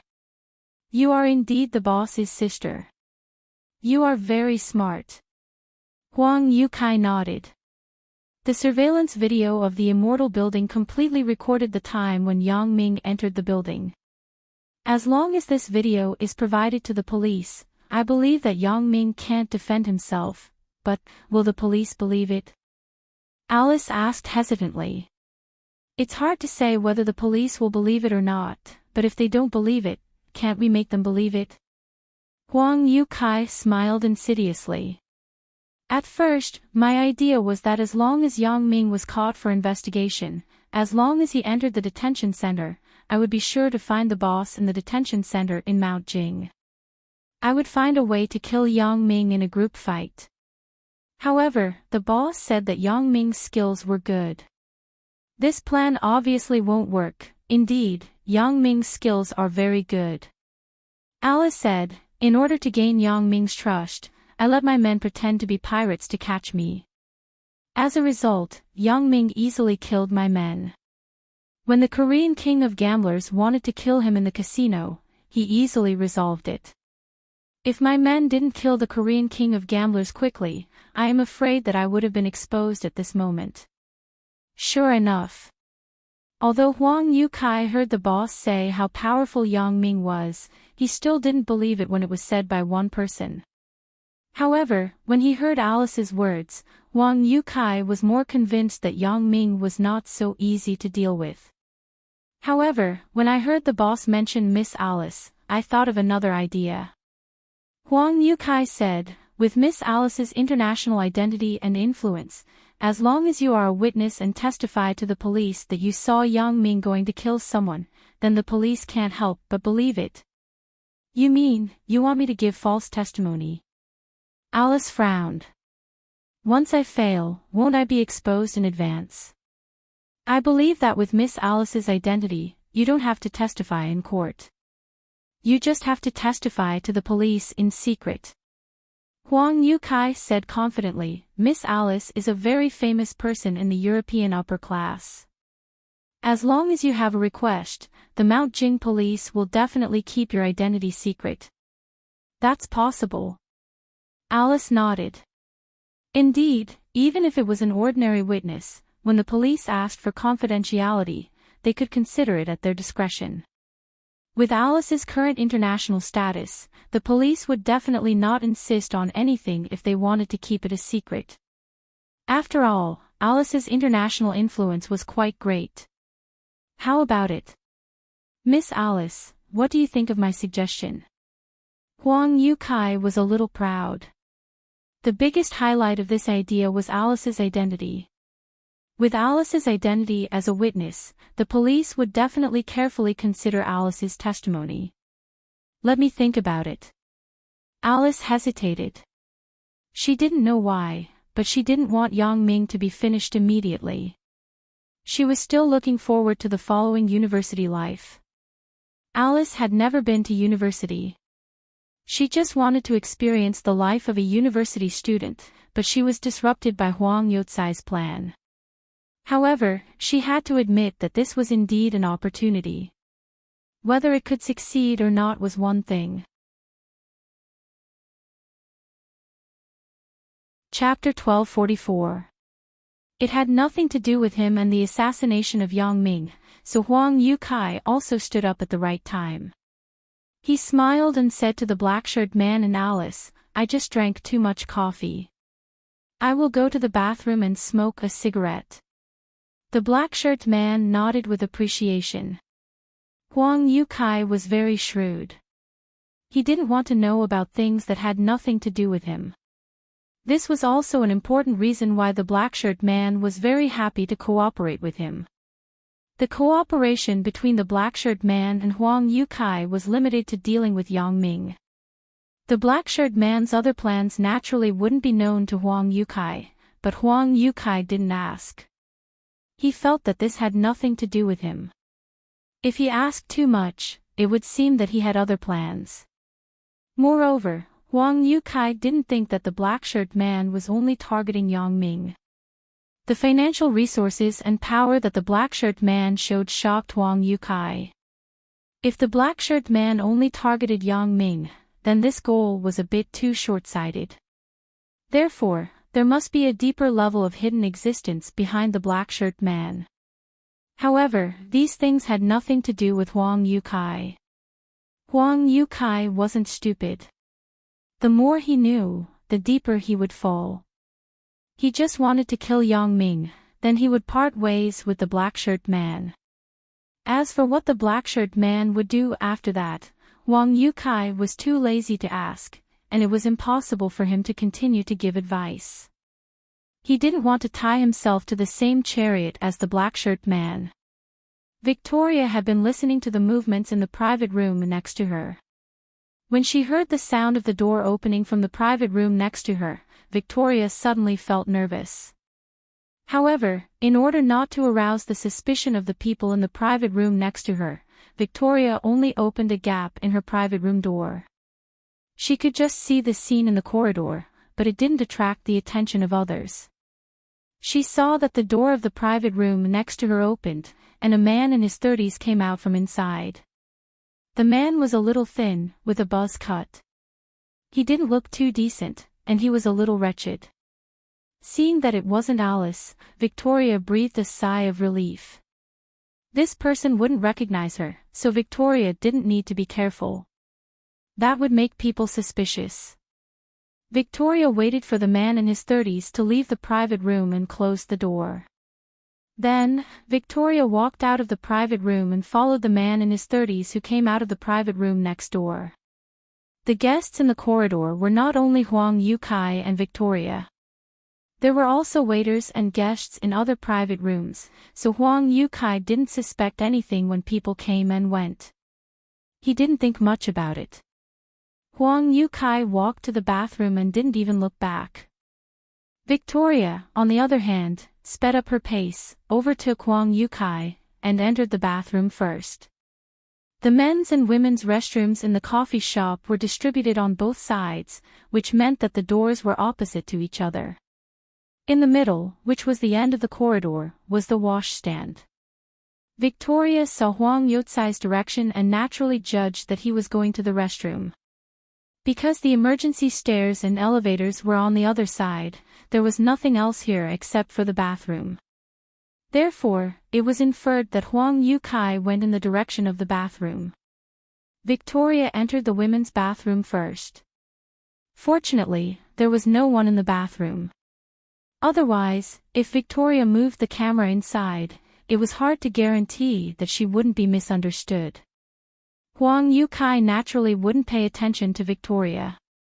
He was a man, so it was even more impossible for him to look into the women's bathroom. Therefore, Victoria stood slightly inside the women's bathroom, adjusted the focus of the camera, and disabled the flash. At the moment when Huang Yukai came to the end of the corridor, she pressed the button of the camera to take a picture. Victoria bought a card electronic digital camera. It didn't have the sound of the shutter like a SLR camera. After this camera was muted, the sound of taking a picture couldn't be heard. Therefore, Huang Yutsai's appearance was captured by Victoria without any awareness. Huang Yukai walked into the bathroom and went to the toilet. Then, he lit a cigarette at the window. He hadn't appeared in public for a long time, but now, no one should recognize him. Once Wang Shifan and Wang Jitao were avenged, Huang Yukai would leave the city and go to a remote place to start a new life. However, before the revenge, Huang Yukai wouldn't plan for himself. For the Wang family, he had to finish what he started. Victoria's main purpose was to take pictures. After the purpose was achieved, there was no need to continue to stay. Especially when she saw Huang Yukai just standing at the window smoking, Victoria gave up the intention to continue to stay here. Victoria put the camera into the cuff and walked out of the bathroom. However, at the moment when Victoria stepped out of the bathroom, the door of the private room where Alice was opened. Victoria was shocked and quickly retreated half of her body. Through the mirror on the sink at the end of the corridor, she paid attention to the movement in the corridor. After Huang Yukai went out, Alice wanted to say something, but the black-shirt man waved his hand. "Alice, you go and see the movement at the door." Alice was slightly stunned. She understood what her brother meant. He wanted her to go and see if Huang Yukai was eavesdropping on their conversation outside the door. However, this private room was very soundproof. This possibility should be very small. Alice got up and opened the door of the private room. She looked around and quickly closed it again. There was no figure of Huang Yukai outside the door, and Alice didn't notice Victoria. If Alice's eyesight was good enough, she should be able to see Victoria's figure in the mirror on the sink at the end of the corridor, but obviously, Alice didn't pay attention to those details. She mainly wanted to see if Huang Yukai was standing at the door. As long as Huang Yukai wasn't standing at the door, it was fine. Other things had nothing to do with her. What's more, Alice was also afraid that Huang Yukai would look at this side from a distance. If he saw her open the door, then he could obviously guess her intentions, which would make Huang Yukai have distrust thoughts. When Alice saw that there was no one in the corridor, she quickly closed the door and returned to her seat. "Brother, it's okay. Mr. Huang is not at the door." The black-shirt man nodded and made a gesture to let her continue. "Alice, what did you want to say before?" "Dr. Benjamin, have you been contacted recently?" asked Alice. "Yes." The black-shirt man nodded and pointed to his face. "My mask is Dr. Benjamin's latest improvement. Dr. Benjamin is sure that Shuya is the little girl who saw Sun Sikong that year?" Alice asked with some doubts. "But, I didn't see anything strange on her face through my contact with her. At first, I didn't think it was her, but judging from her frequent contact with Yang Ming, it should be her." The black-shirt man said, "This is more proof that Sun Sikong's mask has a more advanced technological content. Even a few years ago, it had far surpassed Dr. Benjamin's. If that's the case, it is true." Alice sighed. "Shuya's face is very real, far more real than your expressionless mask." "That's right. At first glance, there is nothing wrong. It's just that after a long time of contact, there will be doubts." The black-shirt man nodded. "If you want to find Sun Sikong's whereabouts, you must start with Shuya. You must maintain a good relationship with Shuya. Don't break it. Brother, you can rest assured. My personal relationship with Shuya is very good now," Alice said with some pride. As a hardcore fan of Shuya, Alice actually had a purpose. Alice didn't know much about the things between Dr. Benjamin and her brother, but one thing was clear. That was, her brother had been helping Dr. Benjamin, and Dr. Benjamin asked him to find a person named Sun Sikong.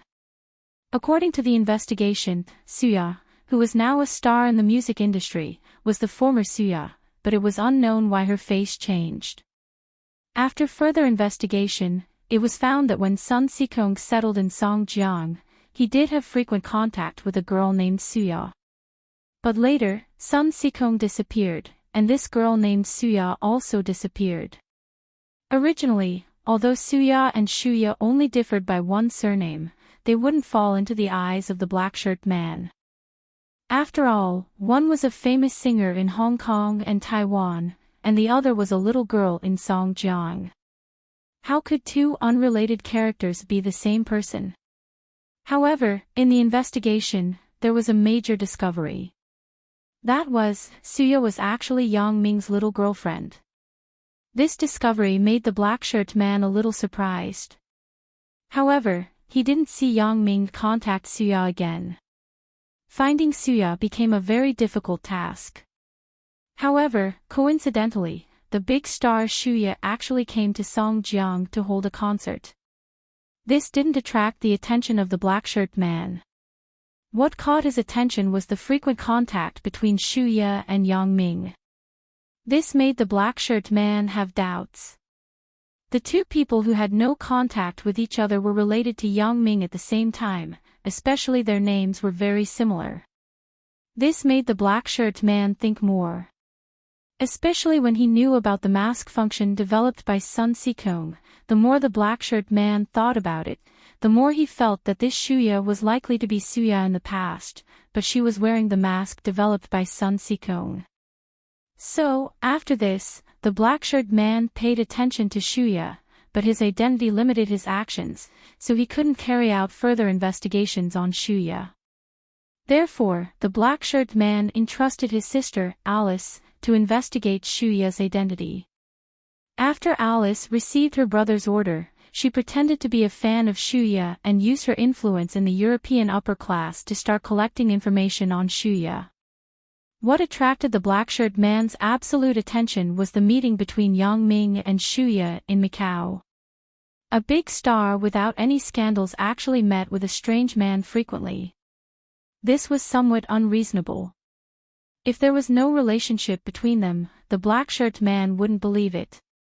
Therefore, the black-shirt man was even more suspicious that this Shuya was that Suya. Until the third meeting between Yang Ming and Shuya in Europe, the black-shirt man let Alice intervene, hoping to find some clues from it.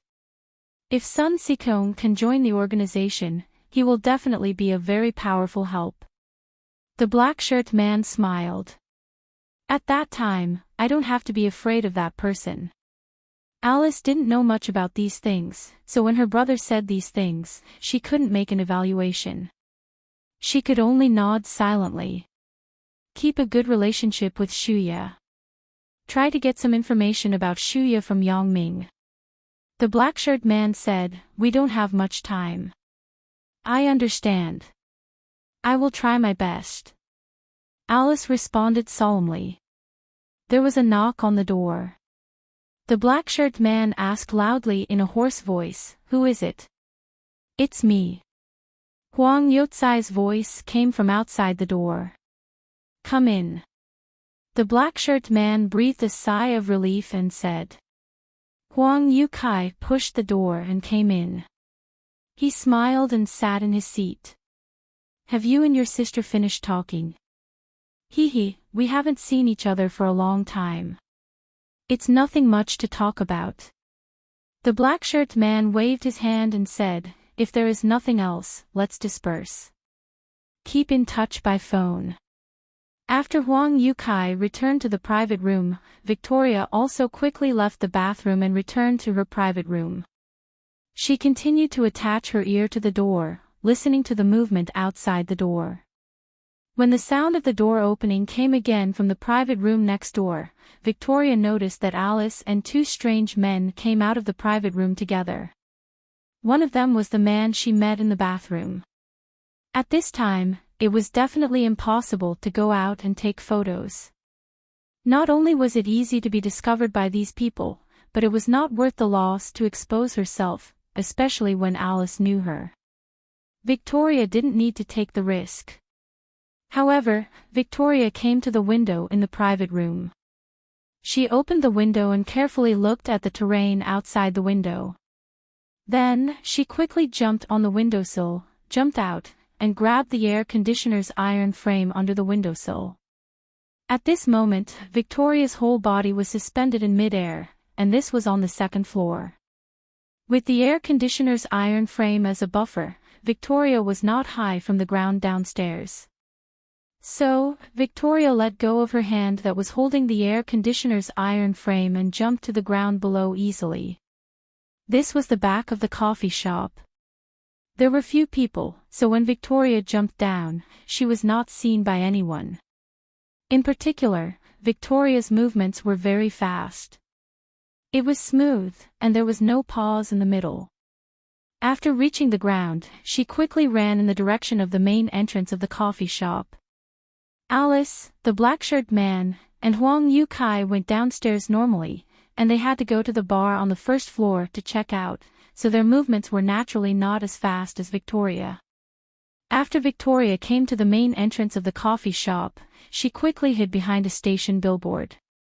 After a while, Alice and the two men went out of the coffee shop together. Alice stopped a taxi directly and left. The man she saw in the bathroom and another black-shirt man got into another taxi. When Huang Yukai and the black-shirt man went out, Victoria quickly took a few photos with her camera. After Huang Yukai and the black-shirt man got into the taxi, Victoria hesitated, and then stopped a taxi to follow them. The black-shirt man's anti-tracking ability was quite strong. Regardless of whether there was someone behind him, he would not take a taxi directly to the destination. At the door of a grocery store, the black-shirt man said to the taxi driver, "Stop the car. We are going to buy a pack of cigarettes." When the taxi driver heard the black-shirt man say, "we," he naturally understood that the black-shirt man and Huang Yukai were going to get off together. He immediately disagreed. "How can that be? If you all get off and run away, who am I going to ask for the fare? Don't worry. This is 100 yuan. I will bet with you." The black-shirt man took out 100 yuan and threw it on the taxi's dashboard. Then, he said, "You wait for us here for a while." When the driver saw that the black-shirt man threw 100 yuan as a deposit, he naturally would not say anything. He nodded and let them get off. Victoria saw the black-shirt man and Huang Yucai's car stop in the distance. She quickly asked her driver to stop and let him park the car not far away. When Victoria saw Huang Yucai and the black-shirt man enter a grocery store, and their taxi was still waiting outside the grocery store, Victoria was relieved. She subconsciously thought that the two people must have gone to the grocery store to buy something. So, Victoria waited patiently in the car. After waiting for a long time, the driver of the black-shirt man and Huang Yucai's taxi got off. Maybe he was a little impatient, so he entered the grocery store. Not long after, the taxi driver came out again, cursing. Although it was a distance from Victoria, the taxi driver had a loud voice. He shouted loudly, "Motherfucker, these two people are really strange. They didn't want the 100 yuan deposit. They actually left through the back door of the grocery store. I really don't know what they are thinking. The fare to get here is only 10 yuan. After the taxi driver finished speaking, he jumped into his car, started the car, and left. As for Victoria, when she heard the taxi driver's words, she was shocked and scolded herself for being careless. However, after thinking about it, what can I do even if I am not careless? Could it be that he could follow these two people into the grocery store? That would be a bit too obvious. At the same time, they took a taxi to the grocery store. Thinking of this, Victoria was also relieved. She said to the driver of her car, "Let's go back to the Songjiang International Hotel." The waiting time was also calculated by the meter, so the taxi driver naturally would not complain about how long he had waited. When he heard Victoria's order, he quickly responded, started the car, and drove in the direction of the Songjiang International Hotel.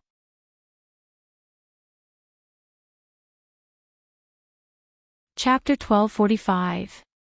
Yang Ming said so, and Jing Xiaolu listened carefully. Then, that elder you felt that you would cause trouble for him if you were to be with Lan Ling. So, he stole that piece of jade and framed Lan Ling. His purpose was to make you mistakenly think that it was Lan Ling who did it and thus alienate Lan Ling. When Jing Xiaolu said this, she felt that the possibility was not high. She patted her head and said, "No, at that time, you didn't show that you were very powerful. Why would Elder Yu be wary of you? Could it be that he has a special ability to predict? Can he foresee that you will destroy his future plans?" Special ability. Yang Ming was dumbfounded. How could there be so many special abilities in this world? If he has a special ability and can foresee that I will destroy his plans, then he can completely guard against it. Why would he wait for me to destroy it? That's true. Jing Xiaolu stuck out her tongue. She just said it casually. Although Elder Yu was powerful, it was absolutely impossible for him to have a special ability. Lan Ling's sixth sense was just a little stronger. Of course, this is an enemy in the open. Yang Ming said, "In fact, an enemy that you know is not terrible. The most terrible thing is the kind of enemy that can't be seen and can't be touched, and is always targeting you. Although Elder Yu is cunning, and he also practices those crooked kung fu, you just need to be careful." Oh. Could it be that there is an enemy that can't be seen and can't be touched? Jing Xiaolu thought that Elder Yu was terrible enough. She didn't expect that there was an enemy that could not be seen and could not be touched to deal with Yang Ming. Yang Ming wanted to say something, but the phone rang. However, in the cinema with loud sound effects, it couldn't even be heard. If the phone wasn't set to vibrate and ring at the same time, Yang Ming couldn't hear it. "Hello." Yang Ming gestured to Jing Xiaolu and picked up the phone. "Mr. Yang, this is Victoria." Victoria also heard that Yang Ming's side was noisy, so she increased the volume of her voice. Anyway, she was now in a hotel room. The room's soundproofing was very good after the renovation. She couldn't hear anything from the outside. "Well, how is it?" Yang Ming turned the volume of the phone to the maximum and asked. Alice met with two strange men. I've already taken a picture of them. Victoria said. After that, I took a taxi to follow the two strange men, but they were very cunning. They actually entered a grocery store on the way and left from the back door of the grocery store. You weren't discovered, right? Yang Ming didn't find it strange. This was the simplest anti-tracking method. If the person Alice met didn't even have such a sense of vigilance, then there was no threat to Yang Ming. No, Victoria said with certainty, Alice has already returned to the hotel. Okay, hide the camera well. I'll come to you tomorrow morning. Yang Ming said. Victoria responded and hung up the phone. Jing Xiaolu was confused. When Yang Ming hung up the phone, she asked, what happened? Didn't I tell you before that there is another person who is targeting me behind the scenes? Yang Ming said, I have a little clue and sent someone to follow it, but the harvest is not big. Oh, so that's the case. Jing Xiaolu nodded. Do you have something urgent? Why don't we not watch the movie? It's nothing. Yang Ming smiled. Don't worry. What's more, it doesn't matter whether I leave earlier or later. It doesn't help. Then you continue to tell me about the behind-the-scenes boss. When Jing Xiaolu saw that Yang Ming didn't leave, she was happy. Yang Ming sorted out his thoughts and continued, I'm going to tell you about this behind-the-scenes boss.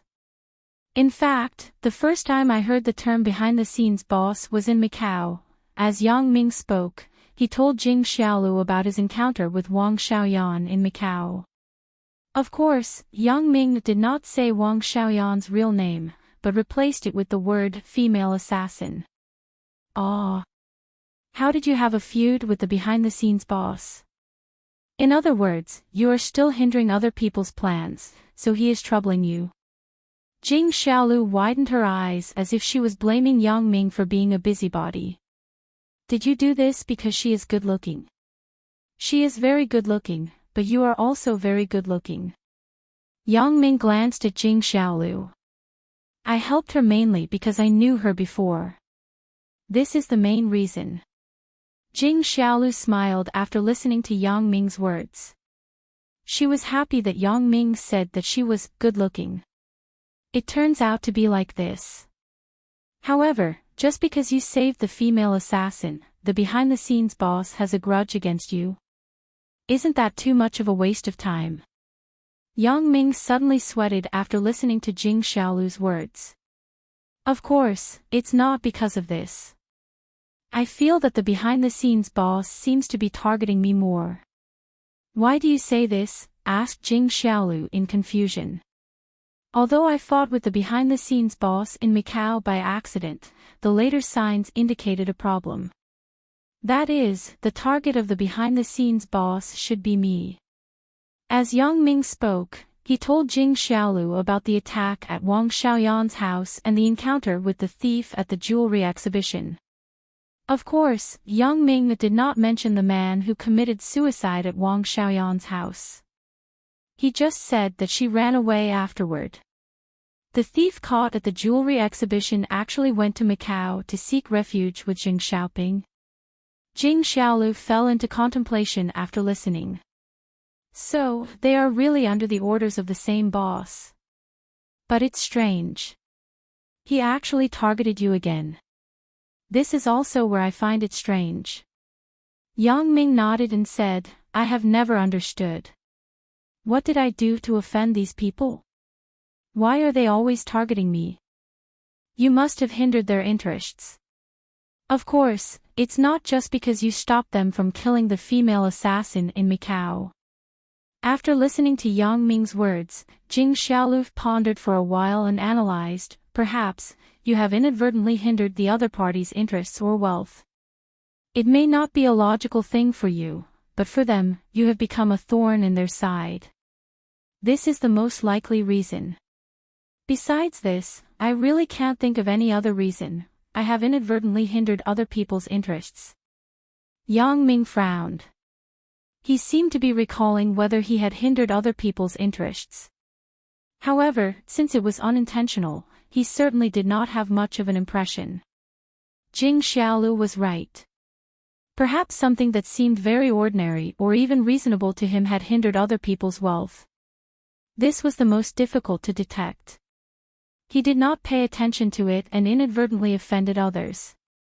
Even if he wanted to find out the reason, he had no way to start. I can only guess like this now. Jing Xiaolu nodded. Is the thief who was caught still around? Since he is a master of theft, then I suddenly thought of something. Is it related to him when your jade stone disappeared and reappeared? According to your story, the jade stone disappeared and reappeared without anyone knowing.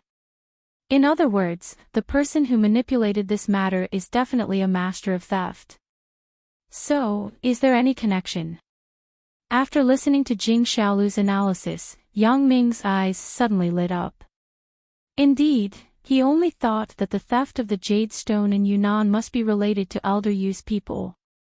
The purpose was to frame Lan Ling and create a gap between him and Lan Ling, but he did not think of something deeper. That was, the person who stole the jade must also be a master. Since it was a master, could it be the same person who stole the jade stone this time? Unfortunately, the person who stole the jade stone had committed suicide. Yang Ming had no way to make a dead person speak. The only clue left was the encrypted mobile phone. He could only hope that there were some clues in it. Seeing that Yang Ming's face was first happy and then darkened, Jing Xiaolu understood that Yang Ming must have thought of something, but the person who stole the jade stone might not be there anymore. The behind-the-scenes boss used the stolen jewelry as an exchange for the return of the treasure thief. Yang Ming sighed and said helplessly. It turned out to be like this. Then, I can't blame you. If such precious jewelry is really lost, you can't afford to pay for it. Jing Xiaolu didn't know how much money Yang Ming had. She just knew that the treasure that Yang Ming mentioned was worth hundreds of millions of dollars. Even if Ming Yang Entertainment and other companies were Yang Ming's, they were not worth the price of that piece of jewelry. Yang Ming could definitely afford to pay for it, but he couldn't tell Jing Xiaolu that the person who stole the jade stone was dead. Before he had more contact with Jing Xiaolu, Yang Ming would tell her about the murders and deaths. However, according to what you said, these two things seem to be related. Yang Ming frowned. So, it seems that Elder Yu and the mysterious boss have a cooperative relationship from the beginning. It is also possible. Yang Ming felt that things were a bit messy. If the behind-the-scenes boss had a cooperative relationship with Elder Yu from the beginning, then he really couldn't tell who was targeting him. Was it Elder Yu who wanted to target him and cooperate with the behind-the-scenes boss, or was the behind-the-scenes boss who wanted to target him and cooperate with Elder Yu? Or were both of them targeting him, and then they hit it off? What are you thinking? Jing Xiaolu looked at Yang Ming's uncertain expression and asked, Are you thinking that in this way, you can't tell who is targeting you? Yang Ming listened to Jing Xiaolu's words and nodded subconsciously. Stupid, why do you have to be so clear about it? Jing Xiaolu suddenly covered her mouth and laughed. No matter who is targeting you, now that they have joined forces, they are all your enemies. Why do you have to be so clear about it?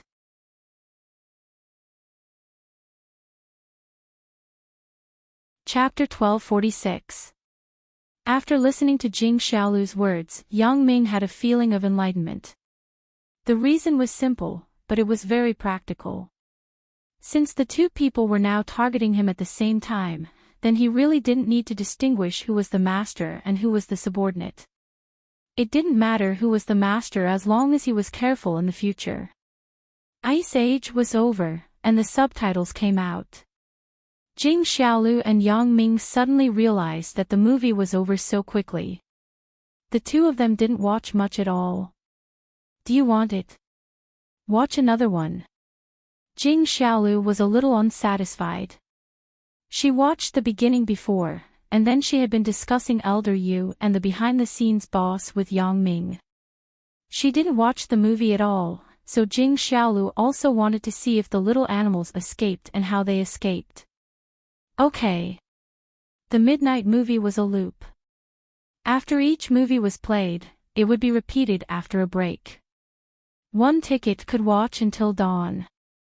There was no limit to the number of times. This was also because there were few people watching the midnight movie.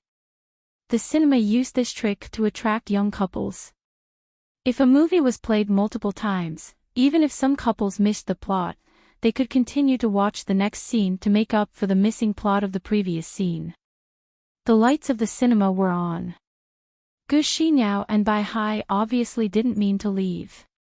Bai Hai stood up and glanced at the couple's booth on Yang Ming's side. Then, he said, "Brother Yang, I'm going to buy some melon seeds and potato chips." "I don't like to eat those." "Ask Xiaolu." Yang Ming was not interested in these snacks. He didn't know if Jing Xiaolu liked to eat them. "Buy me a box of potato chips." Jing Xiaolu thought about it and said, "And a bottle of drink." Bai Hai nodded and quickly ran to buy food. Obviously, Gu Xiniao also wanted to eat snacks. Before Bai Hai came back, the movie theater's lights were dimmed again. This short light was actually to illuminate those who were leaving the theater.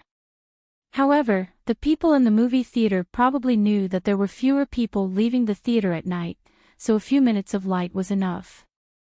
However, the movie didn't open, but some advertisements and new movie previews were played. The 2009 Chinese fantasy blockbuster, Magical Glasses, based on the novel of the same name by the famous online author, Fishman 2, is starring Shuya. This was a new movie trailer, indicating some upcoming movies. The cinema would play some similar trailers during the intermission, so that it could also cultivate some potential audiences. In particular, this movie was the debut of the superstar, Shuya, so the selling point was even stronger. Shuya's fans would definitely not miss it after seeing it. Originally, Yang Ming wanted to continue to talk to Jing Xiaolu about Elder Yu and the behind-the-scenes boss. But, of course, he has to hide. In fact, it was not the police who were looking for Elder Yu, but the people of the Supernatural Investigation Bureau, which was Xia Shui's brother, Xia Bingbao. As a member of the Supernatural Investigation Bureau, Yang Ming naturally had the obligation and responsibility to assist Xia Bingbao in finding Elder Yu. But this identity couldn't be told to Jing Xiaolu. After all, this institution was a confidential institution, and it was not known to ordinary people. So that's the case. Jing Xiaolu understood after listening to Yang Ming's words. No matter how powerful he is, it is impossible to go against the entire Songjiang police. Choosing to hide is a wise move. Yeah, since that time, I haven't received any news about Elder Yu. It seems that he is really hiding. Yang Ming nodded. Right, you seem to have something troubling you today. Is it related to Elder Yu or the mysterious boss? Asked Jing Xiaolu. Yang Ming was indeed troubled by the Sun family. He had just instigated the Sui family to be enemies with Tianlong, but he didn't expect that when Yang Ming just left the Sui family's group in Mount Jing, Sui Yuejin was assassinated by an unknown person. Yang Ming, who had just had a plan, was caught off guard again. His previous idea could only be ruined. How could Yang Ming not be troubled? It should be the incident caused by the behind-the-scenes boss. Yang Ming didn't need to hide this matter from Jing Xiaolu. Although Jing Xiaolu was giggling, she was a little think tank. Lu Xinyang was not around, so he could ask Jing Xiaolu to see if she had any good ideas. And what happened? Asked Jing Xiaolu. This is the case. The company's incident this time should be planned by the behind-the-scenes boss. Yang Ming thought about it and said. Ah. Jing Xiaolu was stunned. She didn't think that the company's incident this time would be related to the mysterious behind-the-scenes boss. Could it be that Lu Chan and Chu Daming are controlled by the behind-the-scenes boss? You can say that. Yang Ming nodded. I don't know why these two people would rely on the behind-the-scenes boss, but this time, there is an 80% chance that the behind-the-scenes boss is involved. It can't be, right? Jing Xiaolu was a little puzzled. According to what happened before, every time the behind-the-scenes boss fought with you, he would be very generous. He would either find someone to kill you or create a super big trouble to make you bankrupt. But this time, the company's accounts have been cleared. Although the amount is relatively large, it is not serious. If the behind-the-scenes boss planned it, then it is a bit too petty. It also feels like making a mountain out of a molehill. Yang Ming nodded approvingly. Jing Xiaolu is wise. She immediately felt that the matter was unusual. It was the same feeling that I had at the beginning. Chapter 1247. The Tian family has always been serving the Sun family, but this time, he betrayed his master, the Sun family, and put the Sun family's people under house arrest. Yang Ming said, and he bribed many of the original Sun family's underlings to control the Sun family's industry. Yang Ming told Jing Xiaolu about the news he got from Sui Yuejin, his own inference, and his brotherhood with Tian Donghua. When he talked about Tian Donghua, Yang Ming's heart tightened for no reason. I don't know how Tian Donghua is doing. Such a brother is a real brother. He distinguishes between good and evil. He won't hide and obey when the other party is his father. He will stand up bravely to blame. No matter what the result is, Yang Ming is very grateful to him. Bribe with a lot of money. Jing Xiaolu sighed. No matter which industry, there are always some greedy people who betray. This reminds me of the Young and Dangerous movie I watched before. Shanji took a box of money from Taiwan and easily bribed the underlings of the person named Brother Kuan. Jing Xiaolu was telling the truth. People die for money, and birds die for food. Under heavy profits, there must be people who dared to take risks. It couldn't be said that these people were wrong, but human nature was like this. Yang Ming couldn't control other people's thoughts. This is true. But how can we solve this as soon as possible? Yang Ming said, I don't know where the Sun family is being held. For Tian Long, we can't act rashly. Who knows if he has a backup plan? It's not advisable to trouble Tian Long directly. Jing Xiaolu shook her head. The risk factor is too high. If he has some kind of tacit understanding with the people guarding the Sun family, as long as he is in danger, the people on the other side will harm the Sun family's people or take the Sun family's people as hostages. Then, it will be troublesome. It will be self-defeating. Yang Ming nodded. What Jing Xiaolu said, wasn't it what he was afraid of? From the previous contact, Tian Long didn't seem to be a reckless man. On the contrary, he was very shrewd. Especially with the mysterious boss behind him, Yang Ming didn't dare to act rashly. However, I have a feasible way, but it can only solve the urgent situation. It can't solve the root cause. Jing Xiaolu thought for a while and said with some regret. What way? Hearing that Jing Xiaolu had a way so quickly, Yang Ming was a little surprised. You thought of a way. This can only be the only way out. Jing Xiaolu said Tian Donghua's underlings. In other words, since Tian Long can buy the Sun family's underlings, it means that these underlings are greedy people. As long as you offer a higher price, they will naturally be bought again as long as you offer a higher price higher offer. Take away Tian Long's power. In this way, Tian Long's orders can't be carried out. His conspiracy and plan will be self-defeating. However, this plan requires a lot of money, and the time and cycle may be longer. After all, you have to buy them one by one through Tianlong's underlings. As long as you start, the person who is bought will help you to buy other people. This is a way. Yang Ming fell into contemplation after listening to Jing Xiaolu's words. Indeed, what Jing Xiaolu said was a way out, but it was indeed the most feasible way at the moment. However, the Sun family's underlings were bought over and over again. Although they could take back the power from Tianlong this time, what about in the future? There was no guarantee that these people would not be bribed again. Jing Xiaolu probably thought of the same problem. Seeing Yang Ming frowning, she said, "Are you also thinking about what to do if these people are bought over again in the future?" "How do you know?" Yang Ming was slightly stunned. This Jing Xiaolu was quite smart. "That's why I said that this is a way out.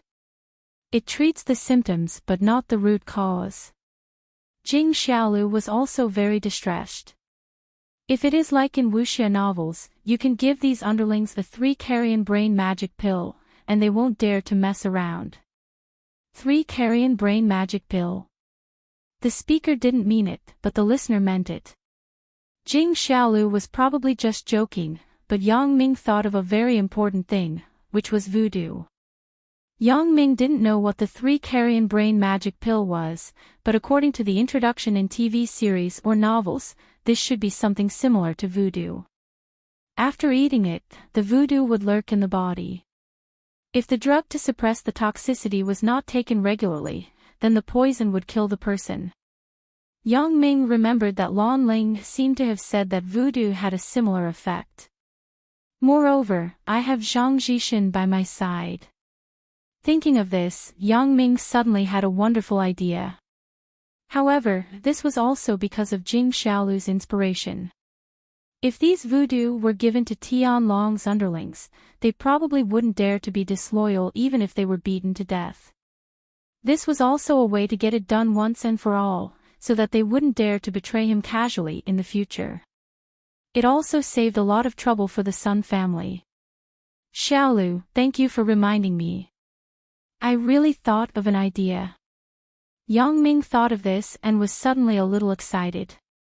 Although Yang Ming could completely coerce the Sun family's underlings, and even hit their acupoints to make them suffer a fate worse than death, this could only be temporary. However, this could only be limited for a while, not for a lifetime. Once Yang Ming left, it was hard to guarantee that they would not be disloyal again. However, if they were given voodoo, how would they dare to have any other thoughts without the antidote? "Thank me." "Thank me for what?" Jing Xiaolu was stunned by Yang Ming's words. "My suggestion is not very mature. In other words, it is quite troublesome to implement it. Not everyone can be bought over a second time. I'm not referring to this." Yang Ming smiled and shook his head. "I'm talking about the 3-carrion brain divine pill." 3-carrion brain divine pill. Jing Xiaolu was stunned. This kind of thing is just in the novel. How can it be real? Otherwise, will you make this? "I won't, but someone will make something similar." Yang Ming said, "Don't you remember what I told you before? Lan Ling's family is a family of voodoo. They are best at using voodoo. The 3-carrion brain divine pill that you mentioned should be similar to voodoo. When the time comes to make some medicine, you don't need to spend money. Just force it on those people. They won't dare to stand on the wrong side." "Right."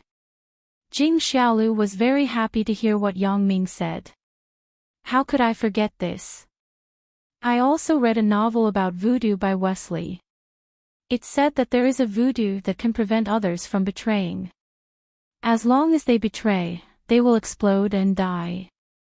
I don't know if there is really such a voodoo. If there is, then the matter is easy to solve. I don't know whether there is a voodoo specifically, but there must be a slow-acting voodoo.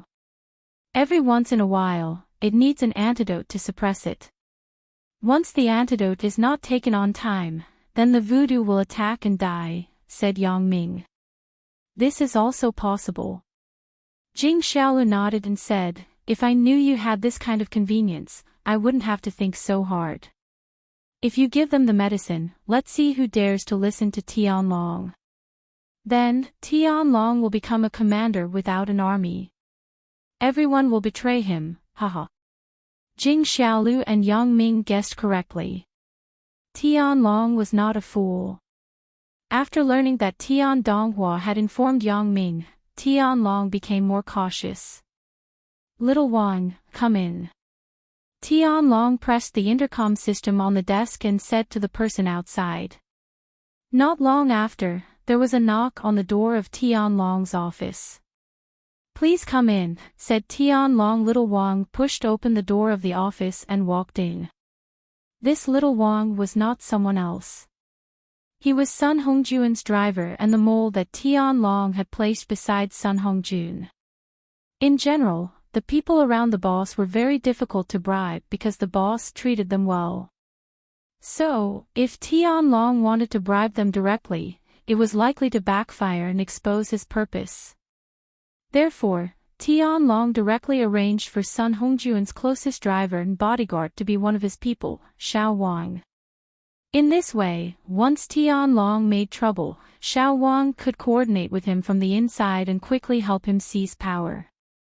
Moreover, Jing Xiaolu was right. It was obviously very difficult to bribe Little Wang a second time. Little Wang was originally one of Tianlong's people. He had betrayed Sun Hongjun once, so it was impossible for him to betray Tianlong again. If Yang Ming tried to bribe Little Wang and failed, then it would be difficult to back down. If he killed Little Wang, it would alert Tianlong, and the bribe plan would be ruined. If he did not kill Little Wang would still tell Tianlong about him trying to bribe people. The plan would still be ruined, so the bribe plan would not work. President Tian, are you looking for me? Asked Little Wang respectfully. You find time to go to the place where the Sun family is being held and tell the person in charge there, Zhang Jinghua, that if you or I don't contact them for a day, let them kill the hostages. Tianlong hesitated for a while and ordered faintly. Tianlong was also afraid that Yang Ming would come over with some tricks, so he had to prepare in advance. If the Sun family had the help of Yang Ming's forces in Songjiang, then it was not impossible to regain power. Therefore, in the face of morality and interests, Tianlong could only violate his promise and kill the Sun family's people. He would not allow any changes to happen. Everything he had now was not easy to come by. He would not allow these things to be lost from his hands again. Therefore, Tianlong had to take precautions in advance. Once Yang Ming really brought people over, he must get rid of the Sun family. In this way, the original subordinates of the Sun family could be completely loyal to him and would not change sides because of the Sun family's reappearance.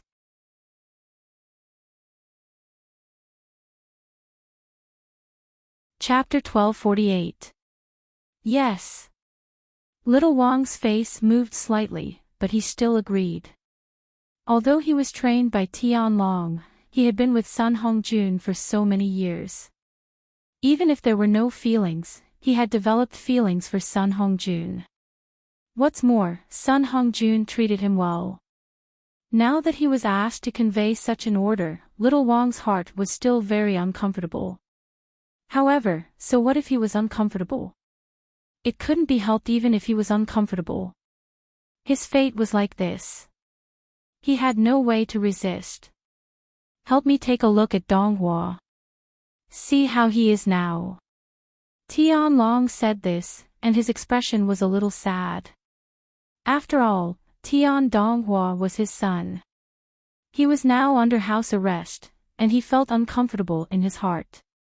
However, Tianlong had no way to visit Tian Donghua. At this time, he couldn't see him. Only when the overall situation stabilized, when he completely took over the Sun family's business, and when Yang Ming was no longer a threat, he would release Tian Donghua.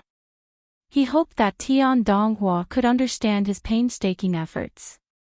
Although Tianlong was not afraid of Yang Ming, from the brief contact at the resort, Tianlong felt that Yang Ming was not as simple as a student. Especially after knowing that the behind-the-scenes boss wanted to deal with Yang Ming, Tianlong felt that Yang Ming was not an ordinary person. It was precisely because of this that Tianlong was so cautious. Otherwise, Tianlong really wouldn't put a college student in his eyes. After receiving Tianlong's instructions, Little Wang hurriedly left the current temporary villa and rushed to the abandoned garbage collection site. As the hero of this incident, Little Wang was, of course, one of Tianlong's most trusted people. Tianlong assigned him to do a lot of things. The entire plan of this mission was not hidden from Little Wang. Many of them were personally operated by Little Wang. Because Tianlong believed that Little Wang would never betray him. Yes, Little Wang could not betray because Little Wang's parents were under Tianlong's supervision. If he dared to betray, Tianlong would kill his parents without hesitation. The moment he betrayed Sun Hongjun, Little Wang's feelings were complicated. He even thought of killing himself, but he couldn't die. He knew that once he died, his elderly parents wouldn't have a good ending. Even if Tianlong didn't do anything to them, as their only son, they would be heartbroken to death if he died. Therefore, Little Wang had to stay alive and do his job well. He was Tianlong's chess piece and would never be able to escape. Although he had gained Tianlong's trust now, just like when he was by Sun Hongjuan's side in the past, his position had not changed and he was still playing the same role. However, Xiao Wang felt a deep sense of guilt in his heart. There was no other way. He would never be able to repay Sun Hongjuan's apology in this lifetime. He always hoped that the car would arrive a little slower, but they soon arrived at the abandoned junkyard, the place where the Sun family and Tian Donghua were under house arrest. The person in charge here was Zhang Jinghua, a brother who trained with Little Wang. Now, he had become Tianlong's right-hand man. However, his status was not as high as Little Wang. Little Wang was now Tianlong's spokesperson. What he said also represented Tianlong's meaning, so Zhang Jinghua did not dare to neglect. "Brother Wang, you're here." Zhang Jinghua greeted him with a smile. "Do you have any instructions?"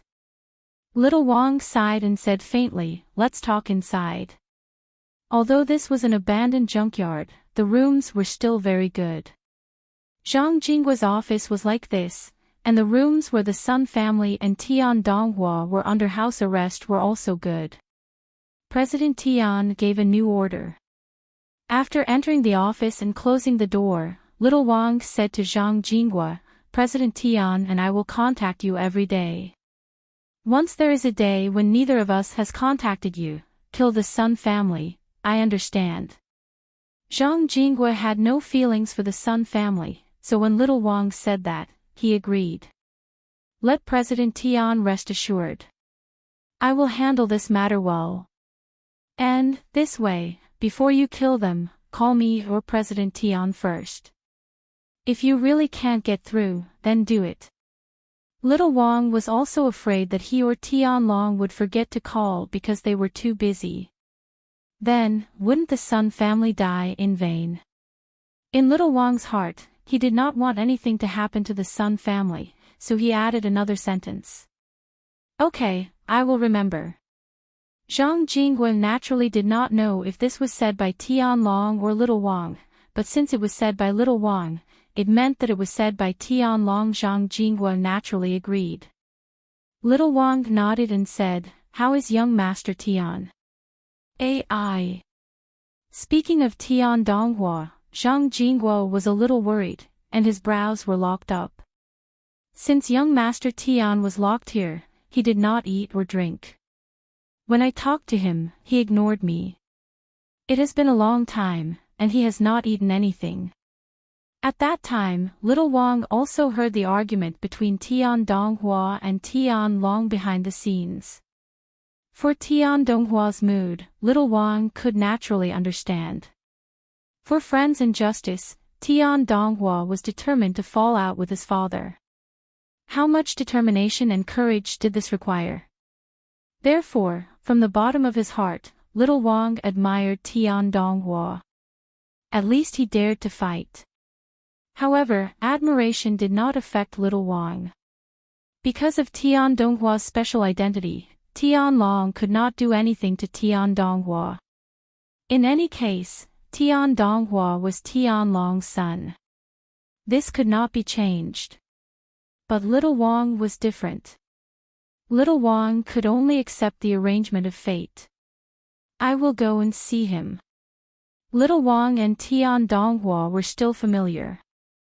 Little Wang used to drive him to and from school.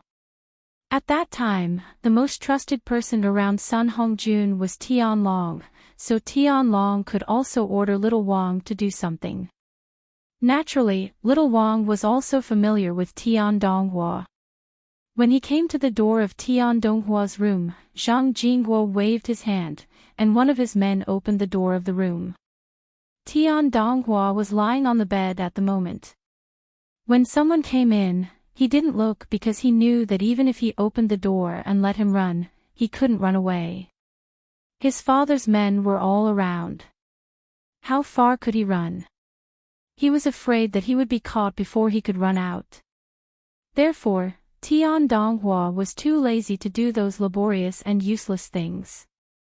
Donghua, why don't you eat? Little Wang walked in, sat on Tian Donghua's bed, and asked kindly. Tian Donghua heard little Wang's voice, turned his head, and glanced at him. Then, he lay flat on the bed and asked, "What are you doing here?" "President Tian, your father asked me to come and see you." Little Wang sighed. "Donghua, you can't not eat. Your body is your own. If you are hungry, you will suffer. It turns out that my dad sent you to be a lobbyist." When Tian Donghua spoke, he didn't have any expression. "However, you tell him that he can't change my mind. I don't want to participate in your affairs, but for my affairs, the friendship between me and my friends, I hope you don't meddle in it. You go back and tell my dad to behave himself." Little Wang could only smile bitterly after listening to Tian Donghua's words. Behave himself. Of course, he couldn't tell Tian Long otherwise. Wouldn't Tian Long be furious? However, in front of Tian Donghua, little Wang still said, "Okay, I will try my best." Tian Donghua glanced at little Wang and seemed to want to judge whether what he said was true or not. However, his eyes were very dull, so little Wang didn't understand the meaning. "You go. I am hungry. I will eat, but I am in a bad mood now. I don't want to eat. I don't need to be angry with such a father. You know what I mean." "Okay, if you can eat, then I am relieved." Little Wang nodded. Tian Donghua had already ordered him to leave, so he didn't need to continue to stay here. Little Wang came here to let Tian Donghua eat. He didn't think about anything else. Tian Donghua was safe and sound, so he completed the task given by Tian Long. Out of Tian Donghua's room, Zhang Jinghua asked people to lock the room. Little Wang walked along the corridor to the door. After passing by the room where the Sun family was under house arrest, little Wang paused slightly, but then he quickened his pace and left quickly. Little Wang wanted to see Sun Hongjun's family, but if he really saw them, little Wang didn't know what to say. It was better not to see them than to be embarrassed. Zhang Jinghua also roughly understood little Wang's thoughts. He was familiar with little Wang's experience over the years. Seeing that little Wang was a little sad, Zhang Jinghua patted little Wang's shoulder to comfort him. Little Wang nodded. He could understand Zhang Jinghua's meaning.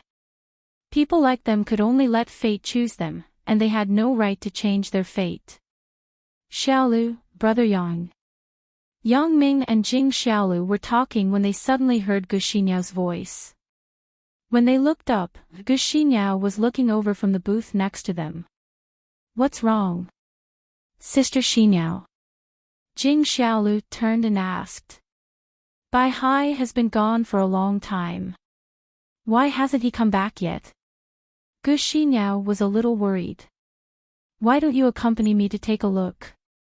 Ah. Jing Xiaolu looked at the movie that had been playing for a long time and realized that Bai Hai had been gone for a while. It stood to reason that he should have come back long ago. Let's go together. It just so happens that the movie is almost over. Let's find Bai Hai and go together. Yang Ming listened to Gu Xiniao's words and stood up. Jing Xiaolu already felt happy enough tonight. She had dinner and watched movies with Yang Ming. The most important thing was that she knew a lot of Yang Ming's secrets. She could also help Yang Ming with strategizing. This was the most exciting thing. Jing Xiaolu's goal was to be a woman who was helpful to Yang Ming, not a vase. Only in this way could Yang Ming rely on her. Once there was a day, Yang Ming might be surprised to find that he could no longer leave Jing Xiaolu.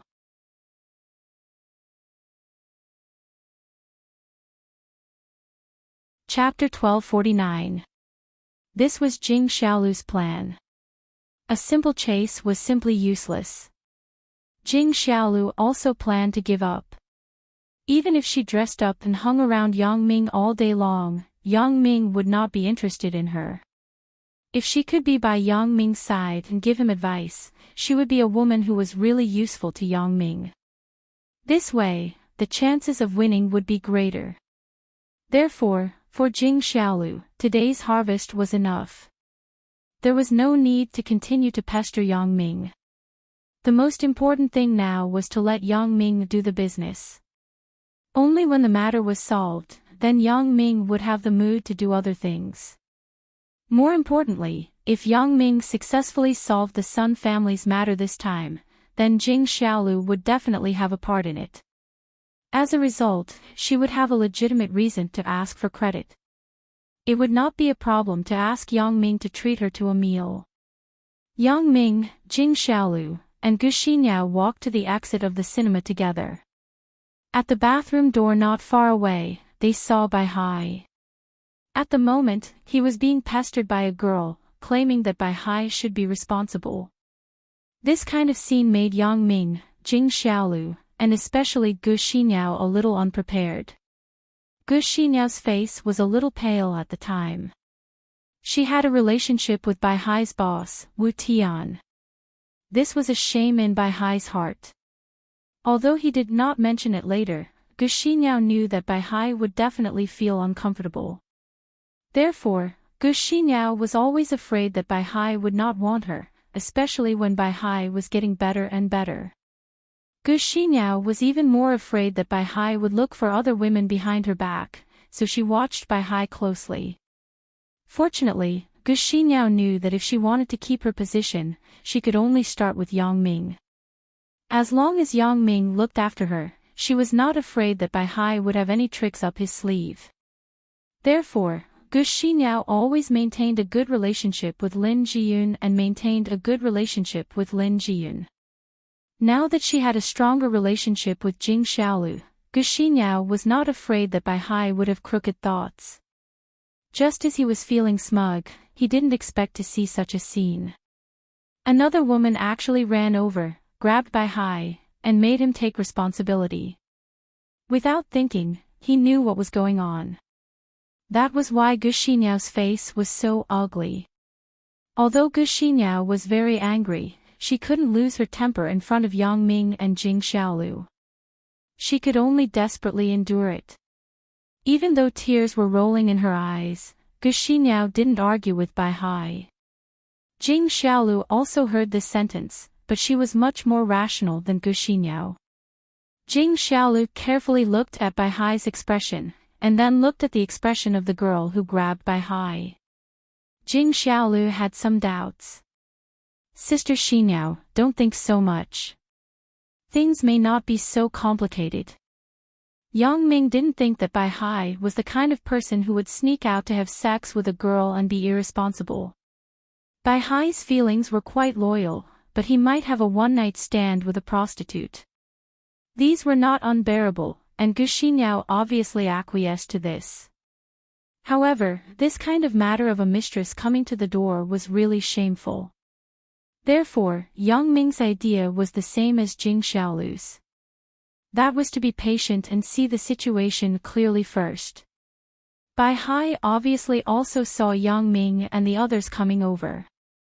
Bai Hai's face suddenly turned red when he encountered this kind of thing in front of Yang Ming. If it were in the past, he would have slapped this girl twice. But now, it was because this was a public occasion. Secondly, it was because Bai Hai's temper had improved a lot. He was no longer as irritable as before. Even so, Bai Hai still had the urge to beat this girl. I have already said that the corridor of this cinema is too dark. I accidentally walked into the women's bathroom. I just peed. What's more, you saw me, but I didn't see you. Why are you still so persistent?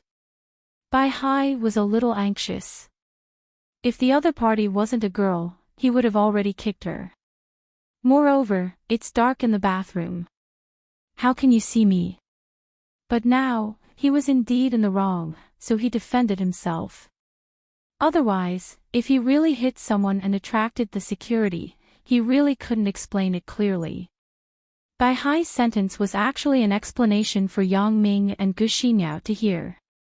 The purpose was to not let them misunderstand. Sure enough, after Gu Xinyao heard it, her face was no longer so ugly. Why didn't I see it?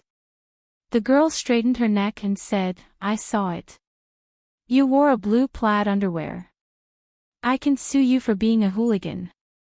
If they just listened to Bai Hai's one-sided words, it might not be enough to completely believe it. But after listening to the girl's words, seeing that she didn't deny it, and even followed Bai Hai's words, then there was no doubt. Yang Ming, if I didn't judge wrongly, this little bitch must have thought that Brother Hai is a rich guy. She wants to take advantage of him. Jing Xiaolu whispered to Yang Ming. How do you know? Yang Ming didn't see that the girl wanted money.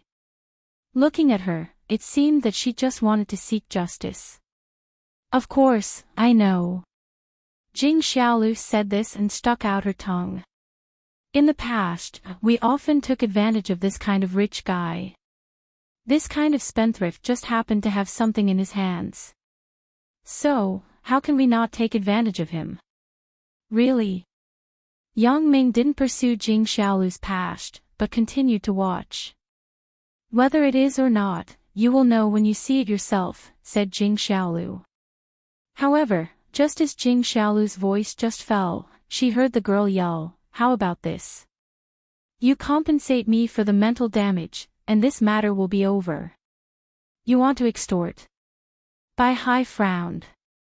Not only did the girl have a strong reaction, but Jing Xiaolu and Gu Xinyao also widened their eyes. They didn't know why Yang Ming said this. Isn't this being a hooligan? Don't be noisy. If I say so, of course, there is evidence. Yang Ming frowned. You are wearing pink underwear with an open crotch. There is a green bow on it. Oh, yes, you don't have a birthmark on your left butt, but there is a big boil. Aw. The girl was still a little disdainful at first, but when Yang Ming finished speaking, she was completely petrified at the moment. She opened her mouth wide and looked at Yang Ming in horror. She pointed at Yang Ming and couldn't speak. After she met Bai Hai in the bathroom, she didn't go to the bathroom, so Yang Ming was completely impossible to see what underwear she was wearing. Not to mention the big boil. The big boil was just yesterday, but the person in front of her said it accurately. She only had one thought at the moment, and that was that she encountered a ghost. Otherwise, how could it be so weird? She glanced at Yang Ming and looked at Bai Hai again. The girl simply ran away. Such a supernatural thing actually happened next to the dark bathroom in the cinema. It was a bit like Zhang Zhen's story. She left just like that. Did you guess it right? Jing Xiaolu looked suspiciously at the direction where the girl fled. She was a little confused.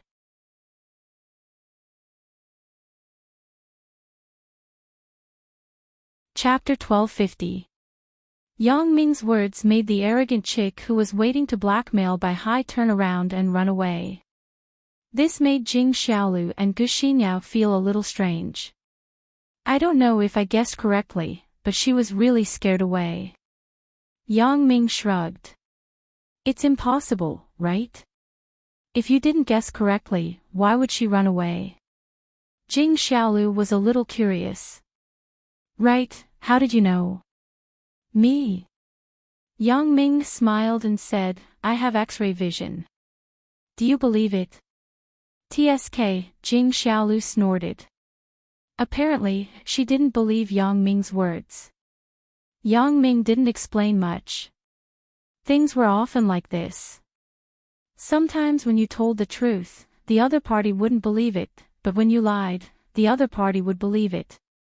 Gu Xinyao and Bai Hai didn't dare to ask more about Yang Ming's matters.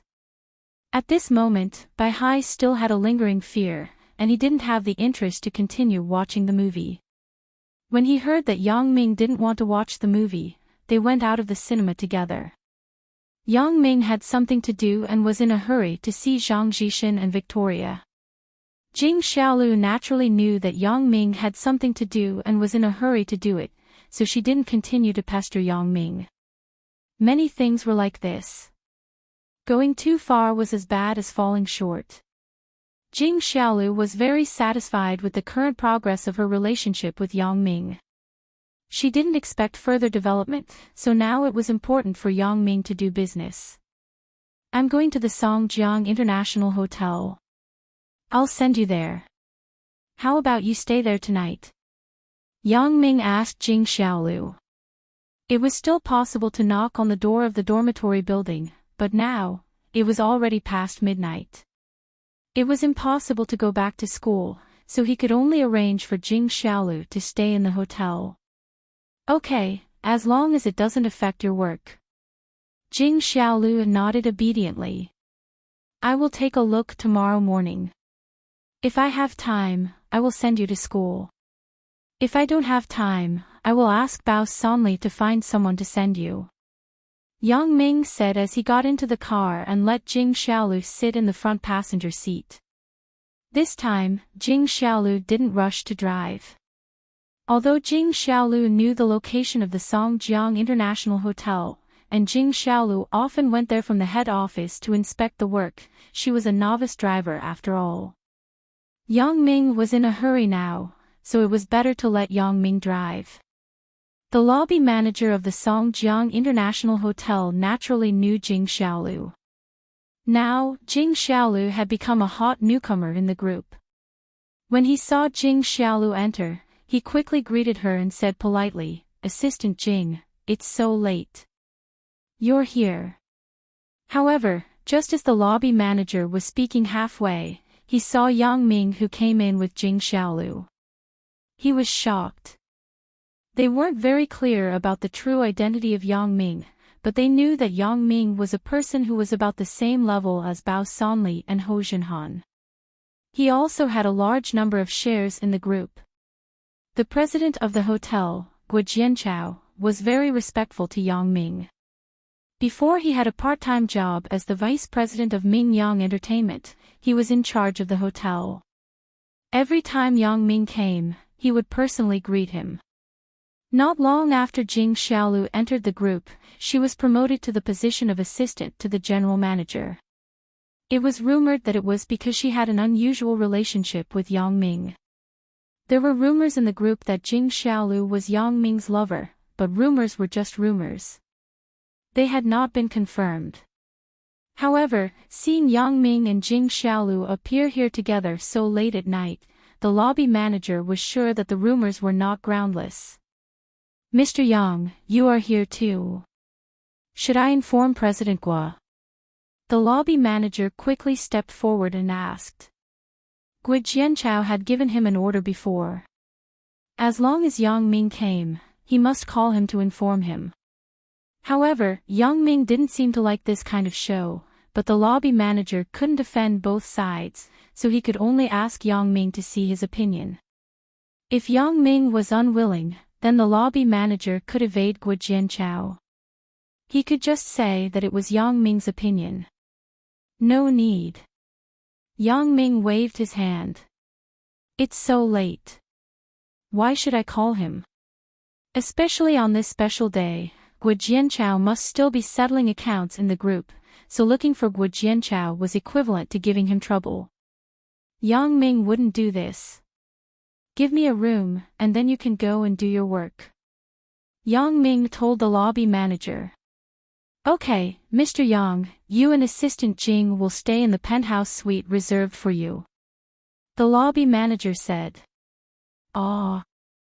Yang Ming was slightly stunned. He immediately understood that the lobby manager had misunderstood.